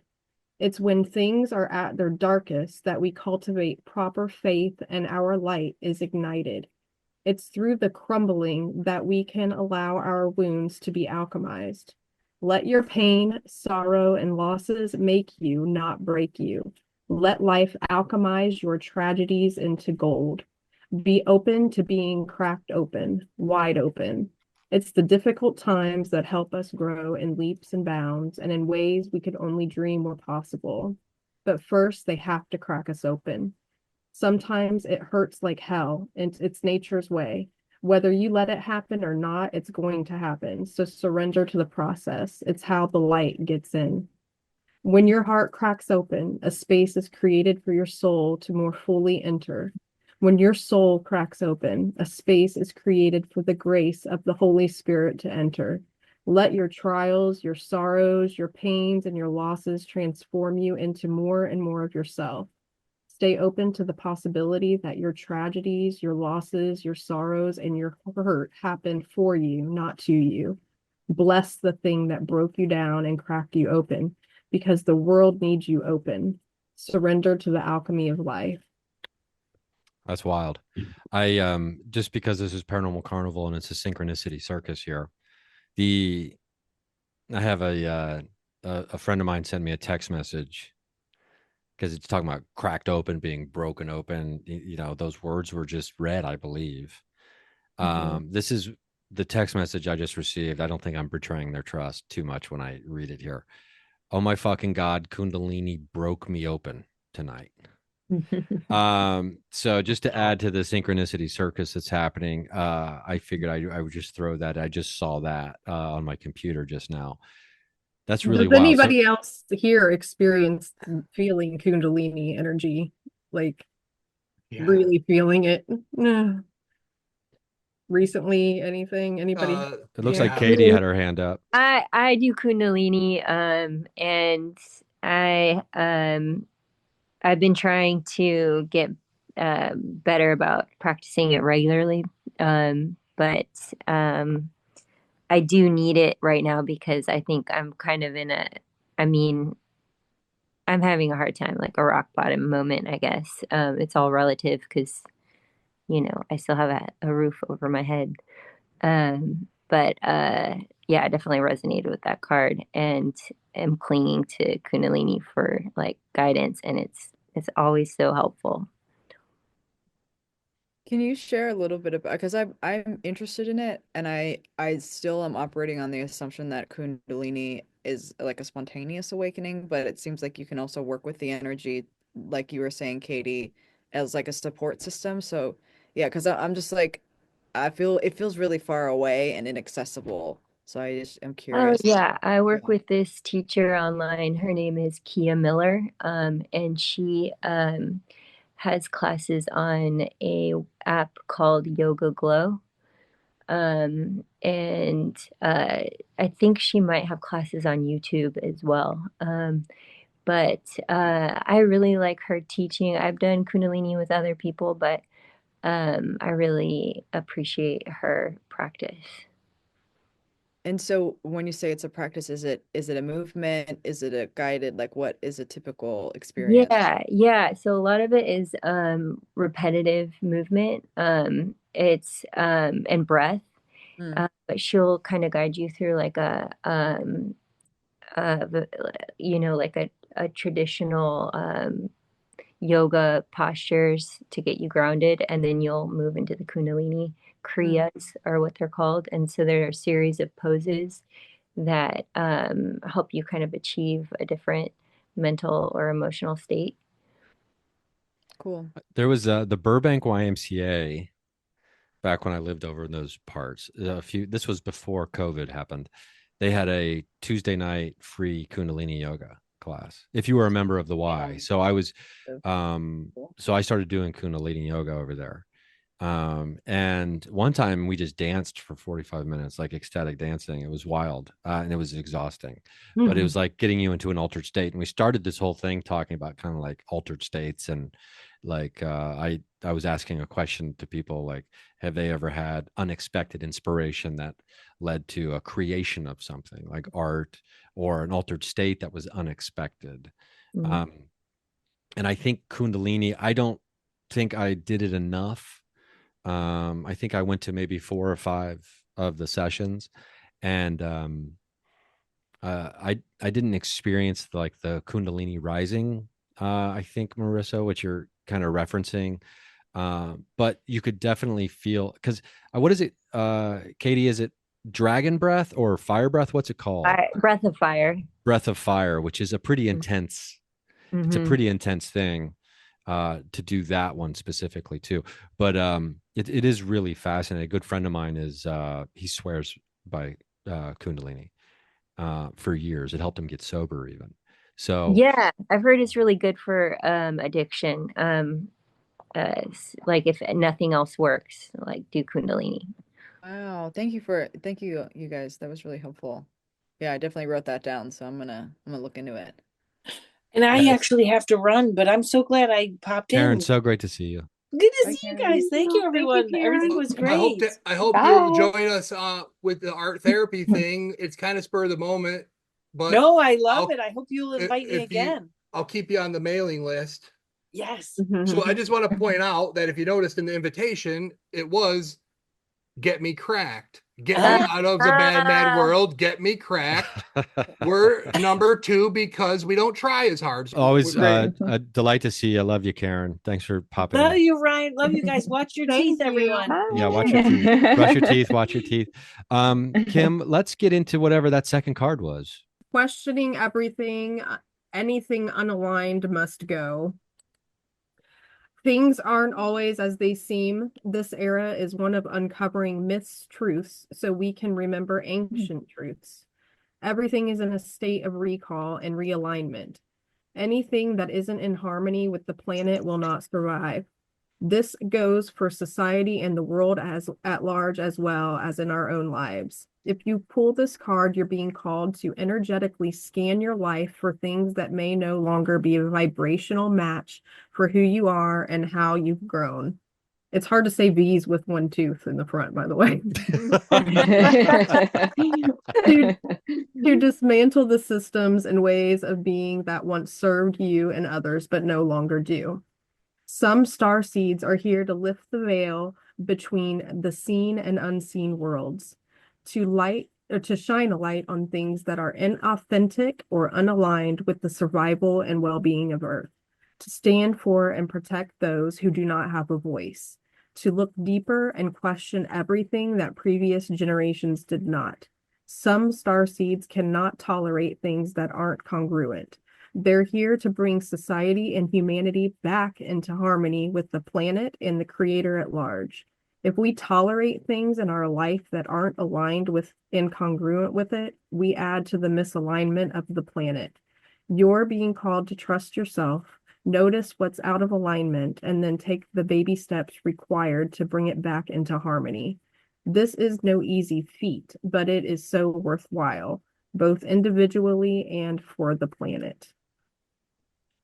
Wow, really cool. What was the name of the card again? One more time, please. Lifting the veil. Lifting the veil. Mm-hmm.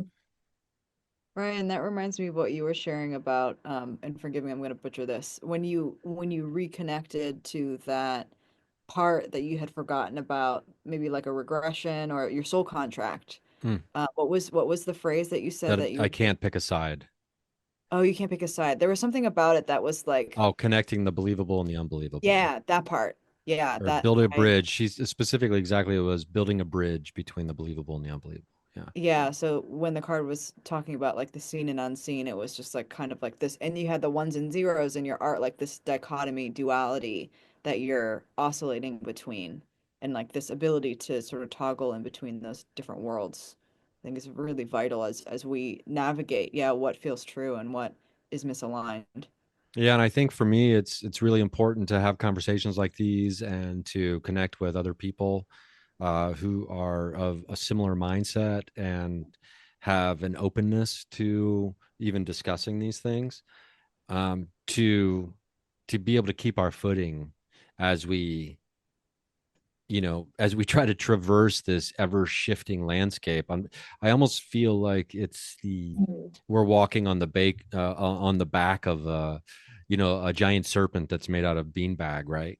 And it's oscillating and it's moving and we're moving, and just when we think we got our footing, here comes another wave that we have to try to maintain our balance. And just when we think we figure something out, like Whitley Strieber said, almost like you think you got something pinned down, and then it moves, the whole floor moves on you.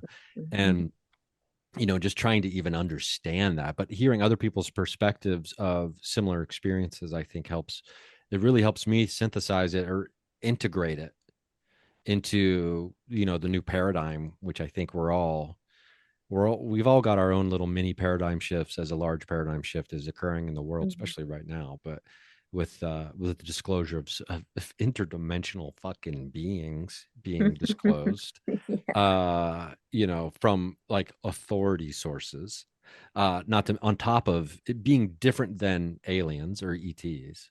So it's really wild. I'm curious, Marisa, if you find that, because you use your hands a lot in your artwork, obviously. Do you find that that's like, I don't know, is it like just a giant grounding exercise as well? Like, does it feel like you're really being grounded and connected to the realness of existence when you're doing that? If that's not too big of a question. Specifically when I'm working with my hands. Yeah. Yeah, I have a lot of things to say about that as I've been because I do feel like my hands are like a point of entry for me energetically. There is an energy reader that I connected with online. Her name is Brianna Walsh, and she does like soul body drawings. And she did one for me. We did a trade with Reiki and energy work. I don't think she does trades anymore. But anyways, my like body portrait was my hands were like these like huge like just like intense things. They were almost like I keep wanting to say shovels, but they were like blah. It's just like your hands are Like a caricature at like amazing. a at the theme park when you're a kid and like My they draw hands. your nose real big or your ears real big, but your hands were huge. Well, yeah, and actually that reminds me of, have you ever seen there's like this sculpture diagram of the human sense system, and like your eyes are huge and your mouth is really big and but your hands are big but like the rest of your body is really small. There's like a dominance that we experience within our like somatic perception. It's like hands and eyes and like everything else is like sort of small. It's very goofy looking. But going back to your question about, yeah, the hands, I have, yeah, I have like a lot of nervous energy that comes through my hands. Like I definitely like I'm moving them around a lot.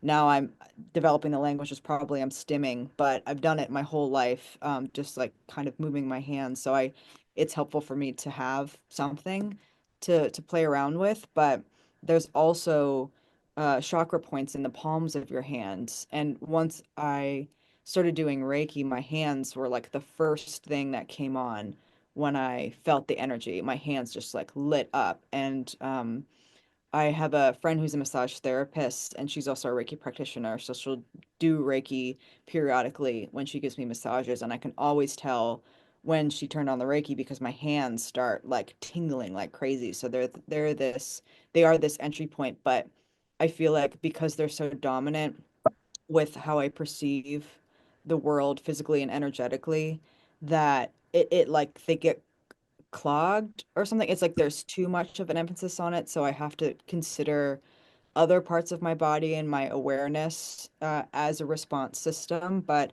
I do feel like it's the hands in general are a really potent tool because I mean, even when I'm working with ceramics, especially on the wheel, if I change the shape of my hands in response to the mound of clay, the clay will fill that energetic or that negative space and like push into my hands. Like I'll make a shape, and like your hands are your best tools, and so I can kind of manipulate the material just with my hands, and I'll, make a flat plane or make a different angle. So they're really versatile with that. I don't know exactly if that answers your question, I but know, I think so. yeah, I've been thinking a lot about my hands. Yeah, I'm curious to hear what if anybody else says. Yeah. Yeah, But yeah, no, to kind of, oh, sorry, go ahead. or no, I was just, go ahead. To kind of piggyback off that, because like Mario was saying, we had listened to one of the podcasts or one of the videos that you and Karen recorded, I believe it was. And you had mentioned the whole like the flow and movement form of art, how that helps you connect to your body, which resonated with me as to why I enjoy painting murals so much. Mm, So when I paint murals, I use spray paint.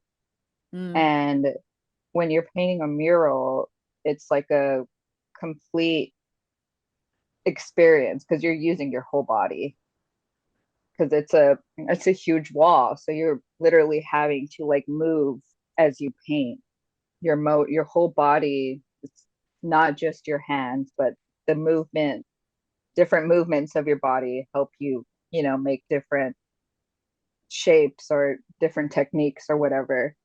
So it's definitely really grounding because Well, it's that's that why whole mind body connection.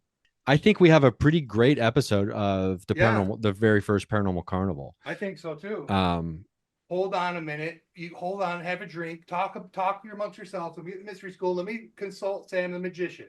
Because as soon as you say we're going to stop, cue Sam's Sam gonna the pop magician. in. Yes. Dang. He's going to do the magic tricks right off the rip. Dang. Um, So, 44 is a sync for me. You know, I'm I've been actually doing gonna- okay. 44 Kim, is for me. I just had my 44th birthday on January 6th. it was just Whoa, happy 244 birthday. 44 on the Zoom. Oh my so gosh. Marilyn's Is number that why you said that? 44. Kim What? and Madeline, Oh, no, Is that why you explain it said- for me? Oh, you Explain couldn't it see for it. me, So girls. why'd you No. say 44?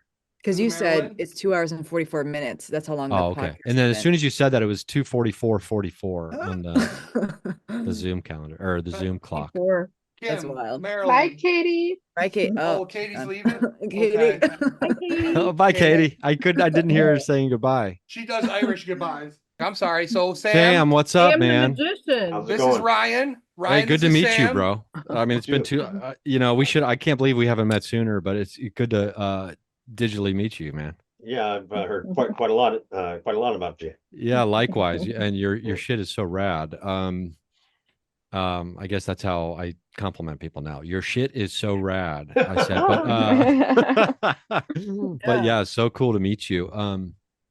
So what's everyone working on, or have you guys been working on stuff today, or is this just kind of a Yeah, well, we local did. project? We used some of your music, and we did like a short art session. Okay. That we had some Reiki simultaneously happening at the beginning of it to kind of infuse the session. And I did a meditation last night where I drew on a couple index cards, a couple things, and I tried to send out the signal to see if they pop into anybody's art or if the signal got picked up. And then we pulled a couple cards at the end of it. So it was pretty cool stuff. So did any of your cards pop up in any of tonight's work? Well, Karen Rontowski, I don't know if you've met Karen. I don't think so. She I told him about her. Okay, yeah. So she had this is one of the things I just drew like on an index card and just put it inside a book. Okay. And the other one was this, just a couple words. Oh, okay. And so Karen kept seeing a triangle and a circle, I think today. So, which is kind of, the vibe there. But Yeah. and then so that was probably the biggest sync of all. And I have also known Karen for a pretty long time too. So the connection, me sending out a signal to her, might be a little stronger than with everybody else, just because we're so close. So what about the cracked thing though? Oh yeah, that's kind of been a theme of the whole thing. Yeah, I mean, that So- was the cards that were pulled. Yeah, so So Kim pulled a cracked card, and then you got a text from somebody that said cracked. Ryan? well, in the description of reading the cracked open card from the what deck is that, Kim? The Starseed Oracle. The Starseed Oracle deck. I had received a random text from a friend while we were recording, basically that along the lines of, "Oh my fucking god, Kundalini broke me open tonight," or something, like all at the same time. And there was a bunch of syncs with, cracks in teeth and things like that. Just were, all over the. We were lousy with it, with the theme of crack tonight. So I'm going to tell you why. I'm going to tell you this because this book came up. Sam chose this book. I did a reading for Sam. He chose this book. And my interpretation of it is I did that reading for you, bro. Yeah. I don't remember picking a book though. So I made you pick books and you picked this book. And I was happy you did, because you know why? You see what this guy is? He's a painter. Yeah. But he's he's got like the working man's painter on. And what I told you is, I go, dude, I think you see yourself as that working man, but you're really a fucking artist, and you need to wear that fucking Jim Morrison leather outfit I saw you wearing one day. I saw you doing a video with that gun or whatever. It wasn't leather, but me and the girls, Madeline saw it. Madeline said it. You go, "What's up with Jim Morrison?" or something. Remember that? So you look like a movie star. Sam could make his own album.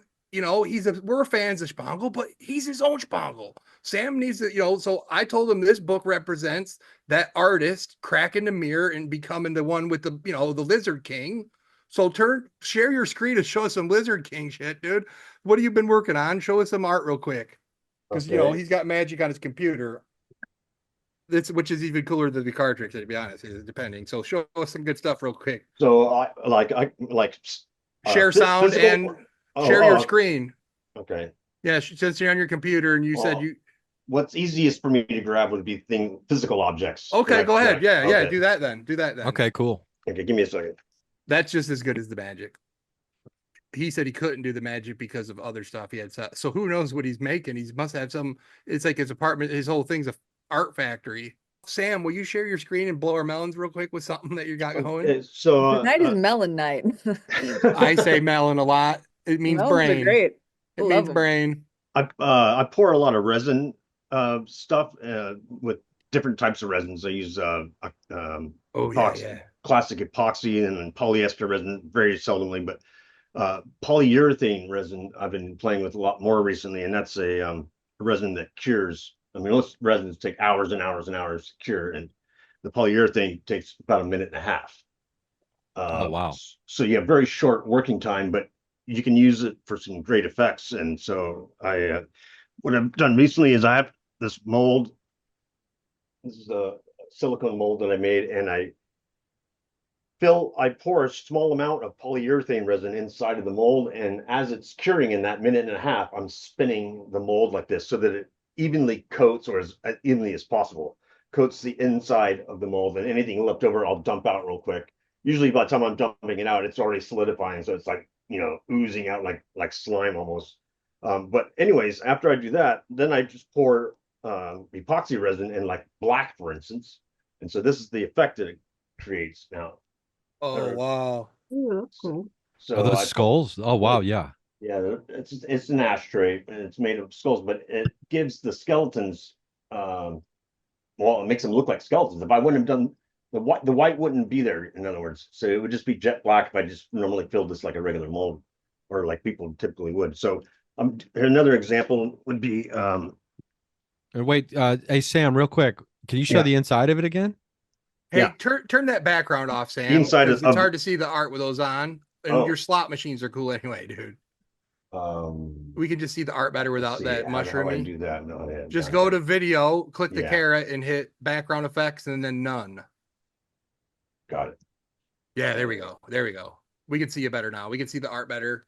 The inside of the mold, or the inside of the ashtray. Okay, yeah. Oh, okay. Yeah, so it's like throughout the whole thing. The whole thing is molded and like. Yeah, what I did is I coated the outer edge here. You used to see here the spikes, and then at the end I had the mold there, and I dripped it into the skull portion of the middle part. God, I'm all backwards here. Very cool. Yeah. So Sam, is the skull in the middle raised, or is it flat? I can't tell. It is raised. It is raised. Yeah. Oh, cool. So how do you make the silicone mold? It's also it's not two-part. It's a two-piece mix that you have a model that you want to make, and you, depending on what type of model it is, you just basically coat it. You can paint it on there. You can also thicken it up so it's more like putty, and mold it around it. Basically nothing sticks to silicone except for silicone. That's what I've discovered. Nothing will stick to silicone. So whatever you put it on, it doesn't get damaged. You won't damage your model that you're making the mold from. And then you can, like, I've made probably like this one's ready to go right now. It's already got the white resin in it. So so like that one, how'd you make the mold itself? From a model, a clay ashtray that I painted with. I see. Okay. Yeah. Painted with lacquer so that it's nice and smooth. So Sam was making spangled masks live on the show the last time. He was molding another them. example of using the white resin. Oh wow! So you know how to make so Sam, you can make masks as well. Show him that mask you made when you were on the show, Sam. You just made that really cool one. Look at this one. So cool. Smokes. So I'll grab mine. I'll be right back. That is so cool. This is also in polyurethane, so it cures in a matter of minutes. That's and then it's just airbrushed, and then various types of glitters on there. I don't know if you can see I call this one firecracker plum, or plum firecracker. Wow. That one is so cool. So Sam made this for me custom. Cool.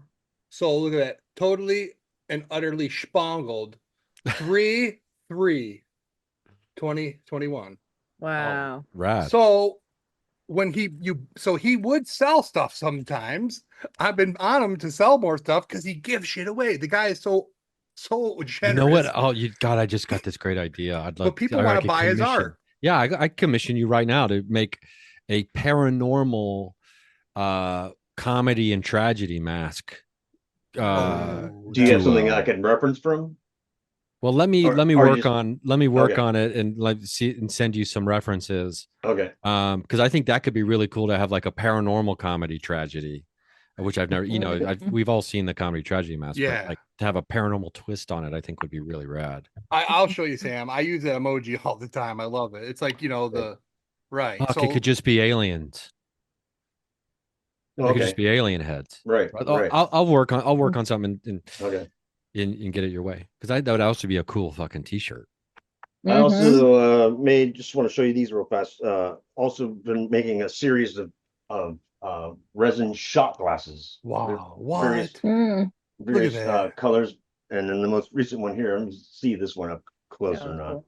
But this has got gold and copper leaf floating in the resin, so it's basically semi-transparent. You can see. And then you can't. This camera's not doing it justice, but it looks really cool. But you know what gold leaf is, right? Yeah. So it's like just sort of suspended in the resin. So I'm thinking of Goldschlager. That's cool. Exactly. That's There you go. exactly what it's like. It's exactly That's what it the looks deal, like. Sam. Right? Yeah, Sam. exact same thing. Yeah. Hey Sam, have you ever had an unexpected inspiration that like that was triggered by anything that led to one of your creations? When you say sudden, how sudden? You mean like just spur of the Altered moment? state of consciousness. Or it could, well, I mean, it could be an altered state of consciousness and something came to you, or just like something that was kind of like a shocking inspiration, like when you weren't planning on trying to be in creative mode or anything like that, and it just something popped in and took over. That happens. Usually in most cases I have it sort of planned out in my head beforehand, but I've definitely done especially with the fluid painting. I got into that acrylic pour painting, using all of these different substances to add to your paints and get some phenomenal. I could show you some of those real fast. Actually, no, I can't. My camera's not got a long enough cord, but maybe next time. But again, with something like that, you don't really have very much control other than the colors choices and so forth. It's more like a close your eyes and see what happens type of a thing. Oh, okay. But I've had some pretty good results using these various adding different chemicals, like liquid silicone. One drop of liquid silicone to a jar of paint this big will make that paint go crazy when you pour it on with other colors, other paints. The silicone, just like I said, it doesn't mix with anything, and it just causes crazy. So it's like a chaos agent. It's like dropping in a Exactly. chaos agent into And they have the same stuff for resin too. The stuff that's called Resiblast you can put in, and it does sort of similar reactions. I'll show you guys some other day when I can get my camera over to. They're all hanging on the wall over here. So He works in so many different mediums. He has a hallway in your apartment somewhere. It's so many of those splatter paintings that he does acrylic over. Yeah. He's got Ryan. We could do a show where we just look at his lighter collection, bro. And look at all these. See all these slot machines? He's got an unbelievable amount of slot machines. Yeah. So, like, when I tell you we're going to be the Antiques Roadshow on acid, I ain't shitting you. Right? So we're doing a collide. We're having a whole network, dude. You're doing a paranormal. You're a podcast tycoon. We're the next spiritual network stars. We're taking over this shit. That shit's all lame on TV and bullshit. This is what we're about. Well, we don't All have this to hate shit. to elevate, but I will say this: as soon as you send me something, Mario, it goes live. Okay, I know. I gotta get it fucking together. Now Sam's gonna help me edit. As soon as you send me something, it goes live. Now, it's what's really cool here. I mean, like, I think because for the last few hours or whatever, we got a lot of artists here, and what's interesting to me about that is everybody has their own process, and everybody's also involved in their own way in the weird and the wild and the woo, right? And the strange, the fringe, whatever you want to call it. And but there's something about people who are creative, and I think everyone's creative, and some people just shut it off inside of themselves, right? And they do the the ant farm life. But when people are open to the creative side in themselves and actually pull the strings on it a little bit, it's so easy to get together and talk about shit, right? And We have like a that psychic. common, Cue a yeah, psychic. Cue a yeah, psychic. Sorry. oh, we got a psychic coming in. We got a psychic And coming in. oh, We got a psychic coming in right now live, dude. My friend Chantelle. hey, Yes. Chantelle. Late night. Mario's Magic Suitcase After Dark. Or this is Ryan Singer's show, though. We're hosting Ryan Singer Paranormal The first Carnival episode here. of the Paranormal Carnival. But Paranormal Carnival. hi, Chantelle. Hi, how are you? So Doing Chantelle, great. this is Sam, Kimberly, Marissa, Ryan, Madeline, and Mario. That's me. You know me. Hello. Ooh, it's busy. Sorry. What's the Mario? Tell me the connection here. So Chantelle, okay, it's through Ryan. So this is a beautiful one. This is an example of poster magic but personified. I saw on your page that you shared a story that Chantelle had posted because Chantelle saw that she listened to me on your show talking about Les Claypool Primus posters. That day, her friend did the Les Claypool or Primus poster that day. She had just heard me saying that crap. So she posted something on her story about Mario, but she tagged you and I saw it, dude. And I about lost my mind, right? That's like the end goal. That's like my ultimate dream of this poster magic stuff. I contacted her or whatever. And she tells me the whole story. And then next thing you know it, dude, me and her, I get memos from her about Hecate, Kim. So when I told you, you told me about Hecate, cue Chantelle, I'm having some weird stuff going on. Cue Chantelle, she gave me a psychic surgery healing one night, dude. So we got a lot of good stories. I gave her a reading. She's a psychic. So will you tell us about yourself, Chantelle? I'll shut up now. I'm super excited you showed up. Thanks. It was really bizarre because I had listened to the episode that, just like Mario said that day. And then my friend literally, my really good friend who lives in LA, she posted that she was at the show and her husband had done the poster for that Primus show. And it was that same day. So it was super synchronistic. So that was really cool. But it was pretty crazy. I was like, whoa. I've been a psychic for, like 20 something years now. Oh, wow. Mostly you have degrees. You have degrees. Yes. I was trained at the Berkeley Psychic Institute, controversial place, but it's been around since the 70s and it's in Berkeley, typically. There's one in San Jose, Sacramento. And they're pretty awesome. They've been doing it for a really long time. But you can go get trained. Anybody can get trained, really. It's like everybody's psychic. We all have our gifts. But it literally teaches just really basic tools. You do meditation 1 classes, blah, blah, blah. But anyway, so I've just been doing that off and on. And I'm, been a school teacher for many, many years and would teach my kindergarten class to meditate. You're a musician. Oh, yeah, a musician as well. Yes. I was in a comedy band in LA for a while called Ogre Mage. Wait.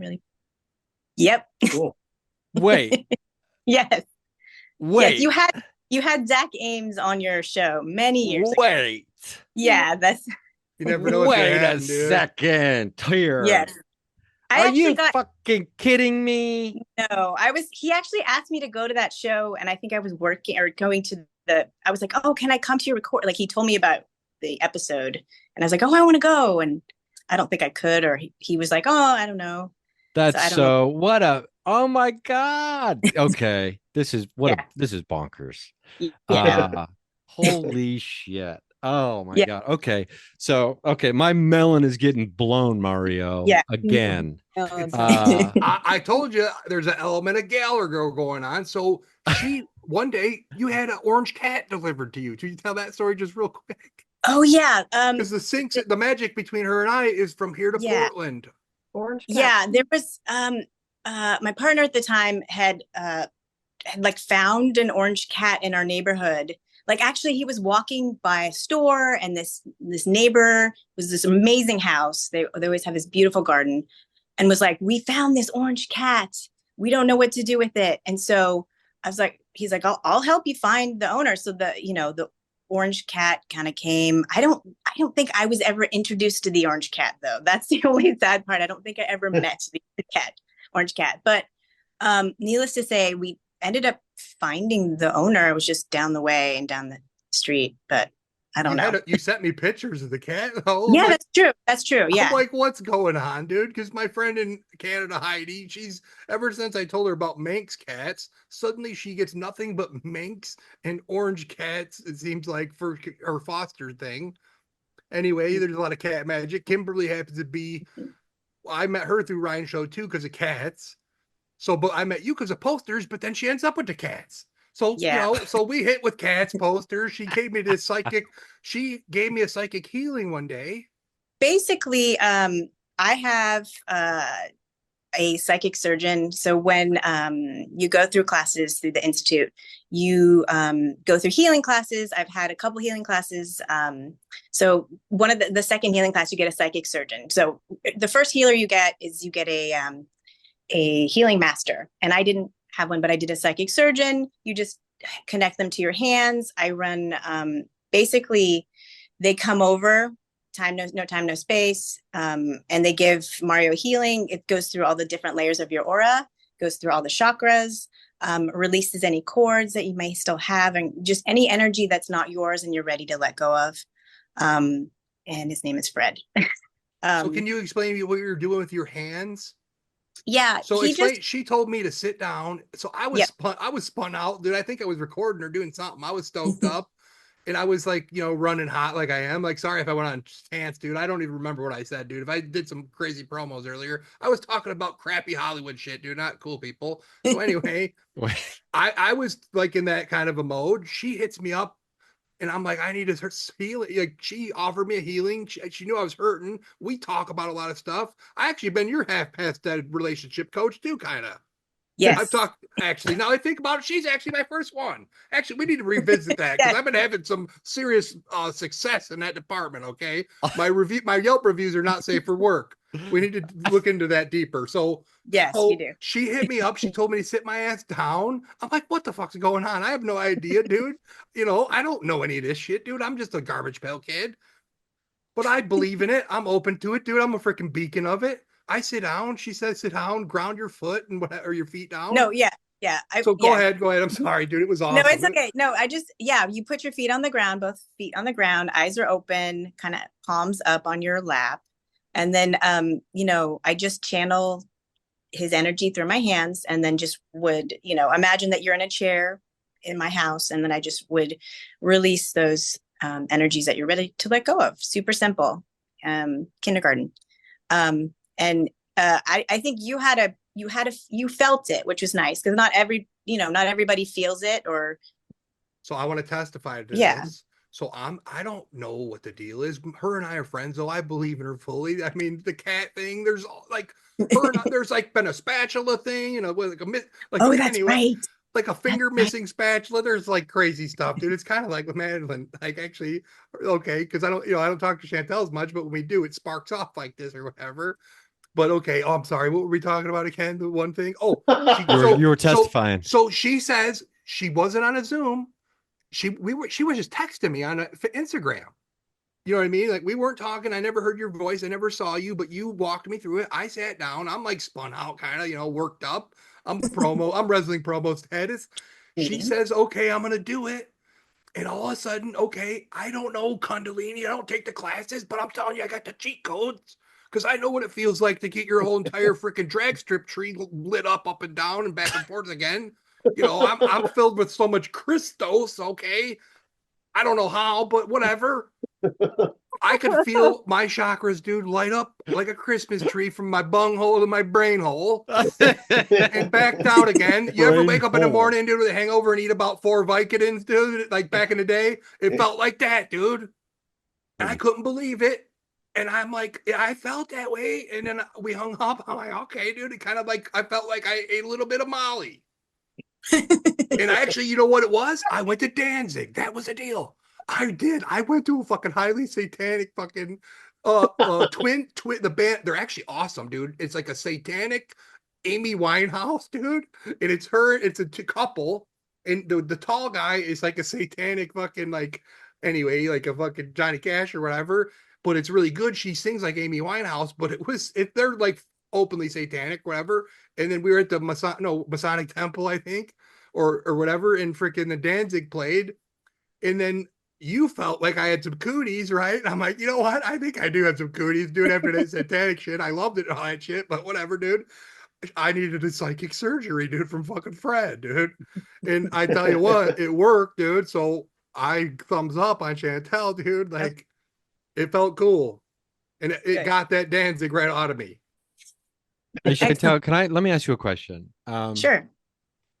Because I think Mario touches on something that is, pretty important too when it comes to the world of the paranormal, and all the way from parapsychological research that might be taking place in a formalized laboratory somewhere by scientists who are trying to be as airtight as possible to be accepted by the the materialistic mainstream scientific community, all the way to via text message performing psychic surgery with someone you've never met.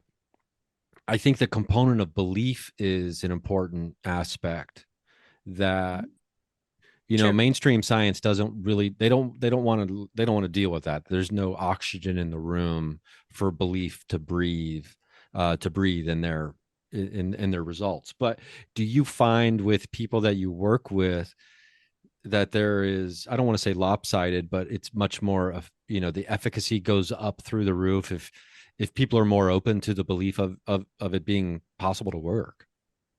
Yeah, I do, because they're the ones that are more receptive, and obviously they have things spiritually they want to release, or they've got things and questions that they're ready for. So I think, yeah, definitely, the skeptic and the atheist energy can be strong in people, and they're not going to see it, unfortunately.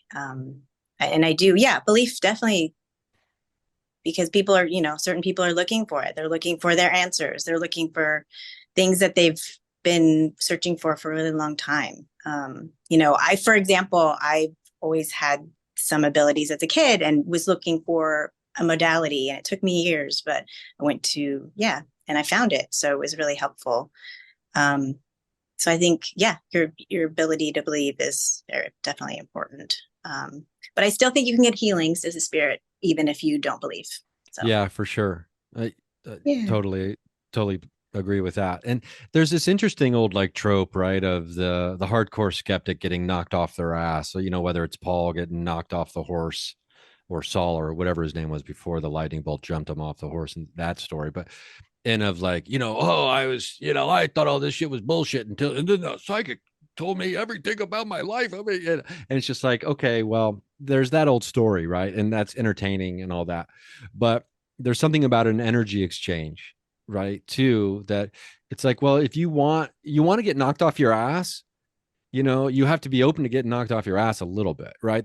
You have to at least leave the door open a little bit for that ass knocking. And which is sounds like a Mario sentence. You got to leave the door open for your ass your ass to get knocked from your butthole to your brainhole. But there has to be strong language in this world. Yeah. Strong emotions deserve strong language, Mario. We're for it here. And so for me, it's like at some point there has to be some accountability taken by, the hardcore skeptic who, I don't know. The older I get, the more I believe that, skepticism might be an unnecessary anchor that weighs down our ship and is actually holding us back from reaching full speed. But I'm sure it serves its purpose still. But I don't know if there's, I guess people seeking you out though aren't going to be like the hardcore. It's not like James Randi is showing up, R.I.P. James. Boy, I mean, I don't want to say that, James Randi, if we could interview the ghost of James Randi, do you think he'd be as skeptical as he was before? But about, the supernatural being real. But you don't find that though, do you? That people are like coming to you with prove it energy anyway, right? Sometimes there are people that will, new people that I meet, perhaps, and they find out like, you're a teacher, and oh, you also teach psychic stuff too, or you're a psychic and you do healings. That's crazy. So, I do encounter that, but and you just present what you have, and if they don't receive it, they don't receive it. They're not ready. So that's. Yeah, I I don't. mean, it's sad to me that, like, because the world could be so much bigger and more magical if they Yes. did. But I mean, you can't force. You can lead a horse to magic, but you can't make them. Full of I don't. rabbit. What's the word? What would be the? I don't know. Okay, I mixed the. You Meditate. can lead a horse. Yeah, you you can can- you lead can a lead- horse to water, but you can't make them drink. No, you can lead a horse but to you can't magic, make it but you can't magic. make them meditate. I like that. I like Yeah. that. Mhm. You lead a horse to magic, but you can't make them meditate. Um, it's wild. We were talking earlier, and we kind of all been trying to sharing stories about if we've had unexpected inspirations or altered state inspirations or unexpected altered states even.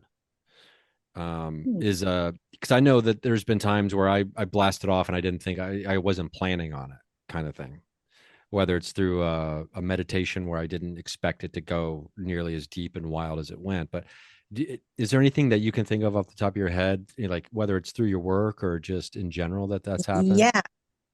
One thing that I got to do, and I have yet to go through this program. There's a transmedium program where you can learn to fully, it's like a 2-year program. You can learn to fully channel like properly. But I sat side on a big, huge transmedium line of people. There's like 8 of them, and I got to sit on the side. And I just remember completely blasting off and knowing, like having no, like just being somewhere else for like quite a while. And hearing people channeling through me and through other people. And it was pretty intense because you sort of lose like conscious of like who you are, and you come back and you're like disoriented and a little bit like, what happened? Where did I go? And it was sort of like a dreamlike sort of state. And I remember it was like very dreamlike, it was very lucid dreaming, kind of just remember going somewhere on the astral. I don't know if it was, I know there may have been other people there, but it was really lovely. It was kind of garden-like. Probably Madeline and Kimberly. But yeah, I mean, The extra lot. but yeah, that's definitely happened. That was a while ago, but more recently, just a lot more lucid dreams and just being able to like make choices in them. It's been really great. Because Oh, that's you really dream, cool. Kim, don't you too? Yeah. Don't you, Lisa, dream, Kim? Lucid Kimberly? dream. Yeah, do you Lisa dream? Because Madeline, you do. Madeline like astral projects, dude. That's Yeah, cool. I had to kind of try and shut it off for a little bit. Now, It was let me ask you getting a this: little Did you? intense. Oh, okay, because of the intensity. I know people who lucid dream a lot will oftentimes feel more tired when they wake up from sleep than they were when they went to sleep because their mind hasn't gotten the rest because they've just been living a whole nother life through space time or whatever they're doing. But it was for intensity reasons for some of the things for you, Madeline. No, that's kind of what it was. It was just a combo of a lot, I guess. The intensity of like the adventures you could say I was going through were pretty intense. But not only that, I felt like I wasn't sleeping because I was just doing so much in my dream that I would wake up like feeling exhausted and just also just trying to wrap my head around what I just saw and what I was just doing and what it all meant. I don't know how many times I've already said this tonight, but about how small the world is. But it's seemingly becoming, it's compounding smaller, if that even makes sense what I'm saying. But it seems to be getting smaller at such an exponential rate that I almost can't handle it almost sometimes. But this is so cool that Nice. there's this connection that popped in. Oh, I got a Holy question shit, for Mario. Mario is such a carnival barker chaos agent that this has been great. Brian, can I end this with a question? Because I was really thinking Yeah. about what you were saying about the world being smaller. And I'm wondering, is the world getting smaller, or are we just attracting more harmonious people to us? I think that's what it is. It's I keep hearing grid workers. Like there's Uh-huh. people in certain spots that are being brought together at this time. Like it's an energetic shift Yeah. on this planet, and it's That's a soul good question. family. I don't know. I don't know. We're just finding who we vibe with, Mhm. because that's the future. I mean, we were talking even earlier about the telepathy tapes and connecting with people telepathically. It's like we're building that muscle, and like we're just like synthesizing with each other so we can just like connect instantly. So it's not surprising that we all have these synchronicities and these things that are happening simultaneously, because we're just We're all locking tapped in into the together. same, I mean, Yeah. the one unity consciousness, Hmm. and not everyone is. And I think Hmm. that it's important that people that are brought together right now at this Yeah. time. It's like extremely important. Yeah. I just saw us all like blasting off into like, okay, here we go. Like, yeah. Well, there's something interesting too about the idea of expanded consciousness. Mm-hmm. And if I mean, I can read you just a snippet of the affirmation that the Gateway Experience from the Monroe Institute uses. It's, I am more than my physical body. Because I am more than physical matter, I can perceive that which is greater than the physical world. And therefore, I deeply desire to expand, to Yeah. experience, to know, to understand, to control, to use such greater energies and energy systems as may be beneficial and constructive to me and those who follow me. Not like followers, but those who come after us. And if we are in fact expanding our consciousness by doing whatever modality of work is involved, or even being curious, I think even just being simply curious about high strangeness or the unknown, bubbles out your consciousness probably as well and expands it. So in that way, the world could stay the same size, like you were saying, and our consciousness is getting bigger. And so so the world seems smaller when our consciousness, because then we become bigger also in a way, because we're just more tapped in, like you said. And if we can, who is it that oh god, I just read this earlier today. Yeah, I think it was Ram Dass talking about the purpose of life was he realized like the purpose of his life was to finally try to be actually free. And but then upon attaining such freedom, realizes that one person's freedom is connected to every other person's freedom. And so it's not enough to just be like, I did it, man. Once you reach a certain level, it's like, no, we all have to do it for me to say I did it, because there is truly no separation between the me and the we. So Yeah, when you that's said that. wild. Oh, sorry, go ahead. No, but I was just saying that's wild. Like, I mean, I'm glad you brought that up, because it didn't occur to me that the world getting smaller is actually maybe us just getting, like you said, more connected and uh, expanded, which I love that. The world isn't getting smaller, actually. We're all getting bigger. I love that idea. Yeah. Before we go, Wow. I just want to say a quote, a very calm quote. No promo.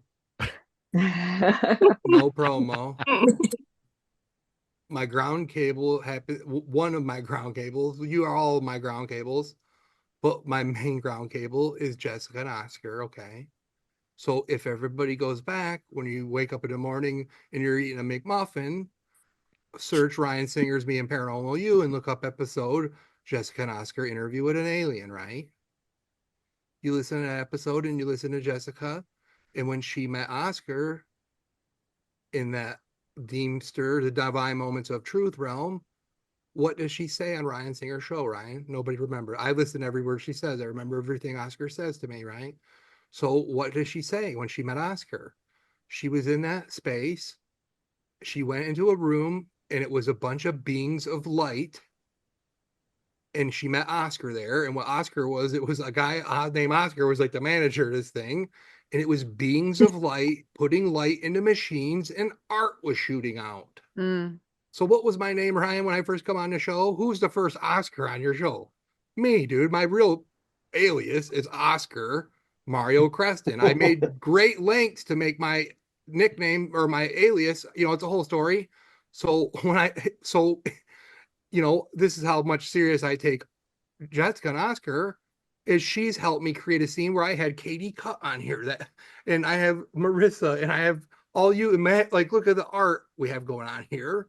So when she was in that space, what started her connection was Oscar, was some guy in some room, having beings of light, putting light into machines, and art shot out. So when I say, that's happening, I think that's happening. So there's something to be said about that. So, Jessica and Oscar couldn't be here tonight. They're very busy, but hopefully they'll be here next time. She's helped me do this. I dedicate it all to her and to Ryan. Anything I'm doing is an inspiration of those guys. So thank you for all being here, and you all. I love you guys all. Thank you so much. Yeah. It's nice meeting everyone. Yeah, good meeting everybody. And well said, Mario. And this has been a ton of fun. And I really look forward to the next one. I think we'll do March 11th. We'll do a 3/11 themed. Yeah. Right. So it's been really great to see everybody. Thanks for hanging out. I had a ton of fun. Night, everybody. Bye, guys. Bye. Yeah.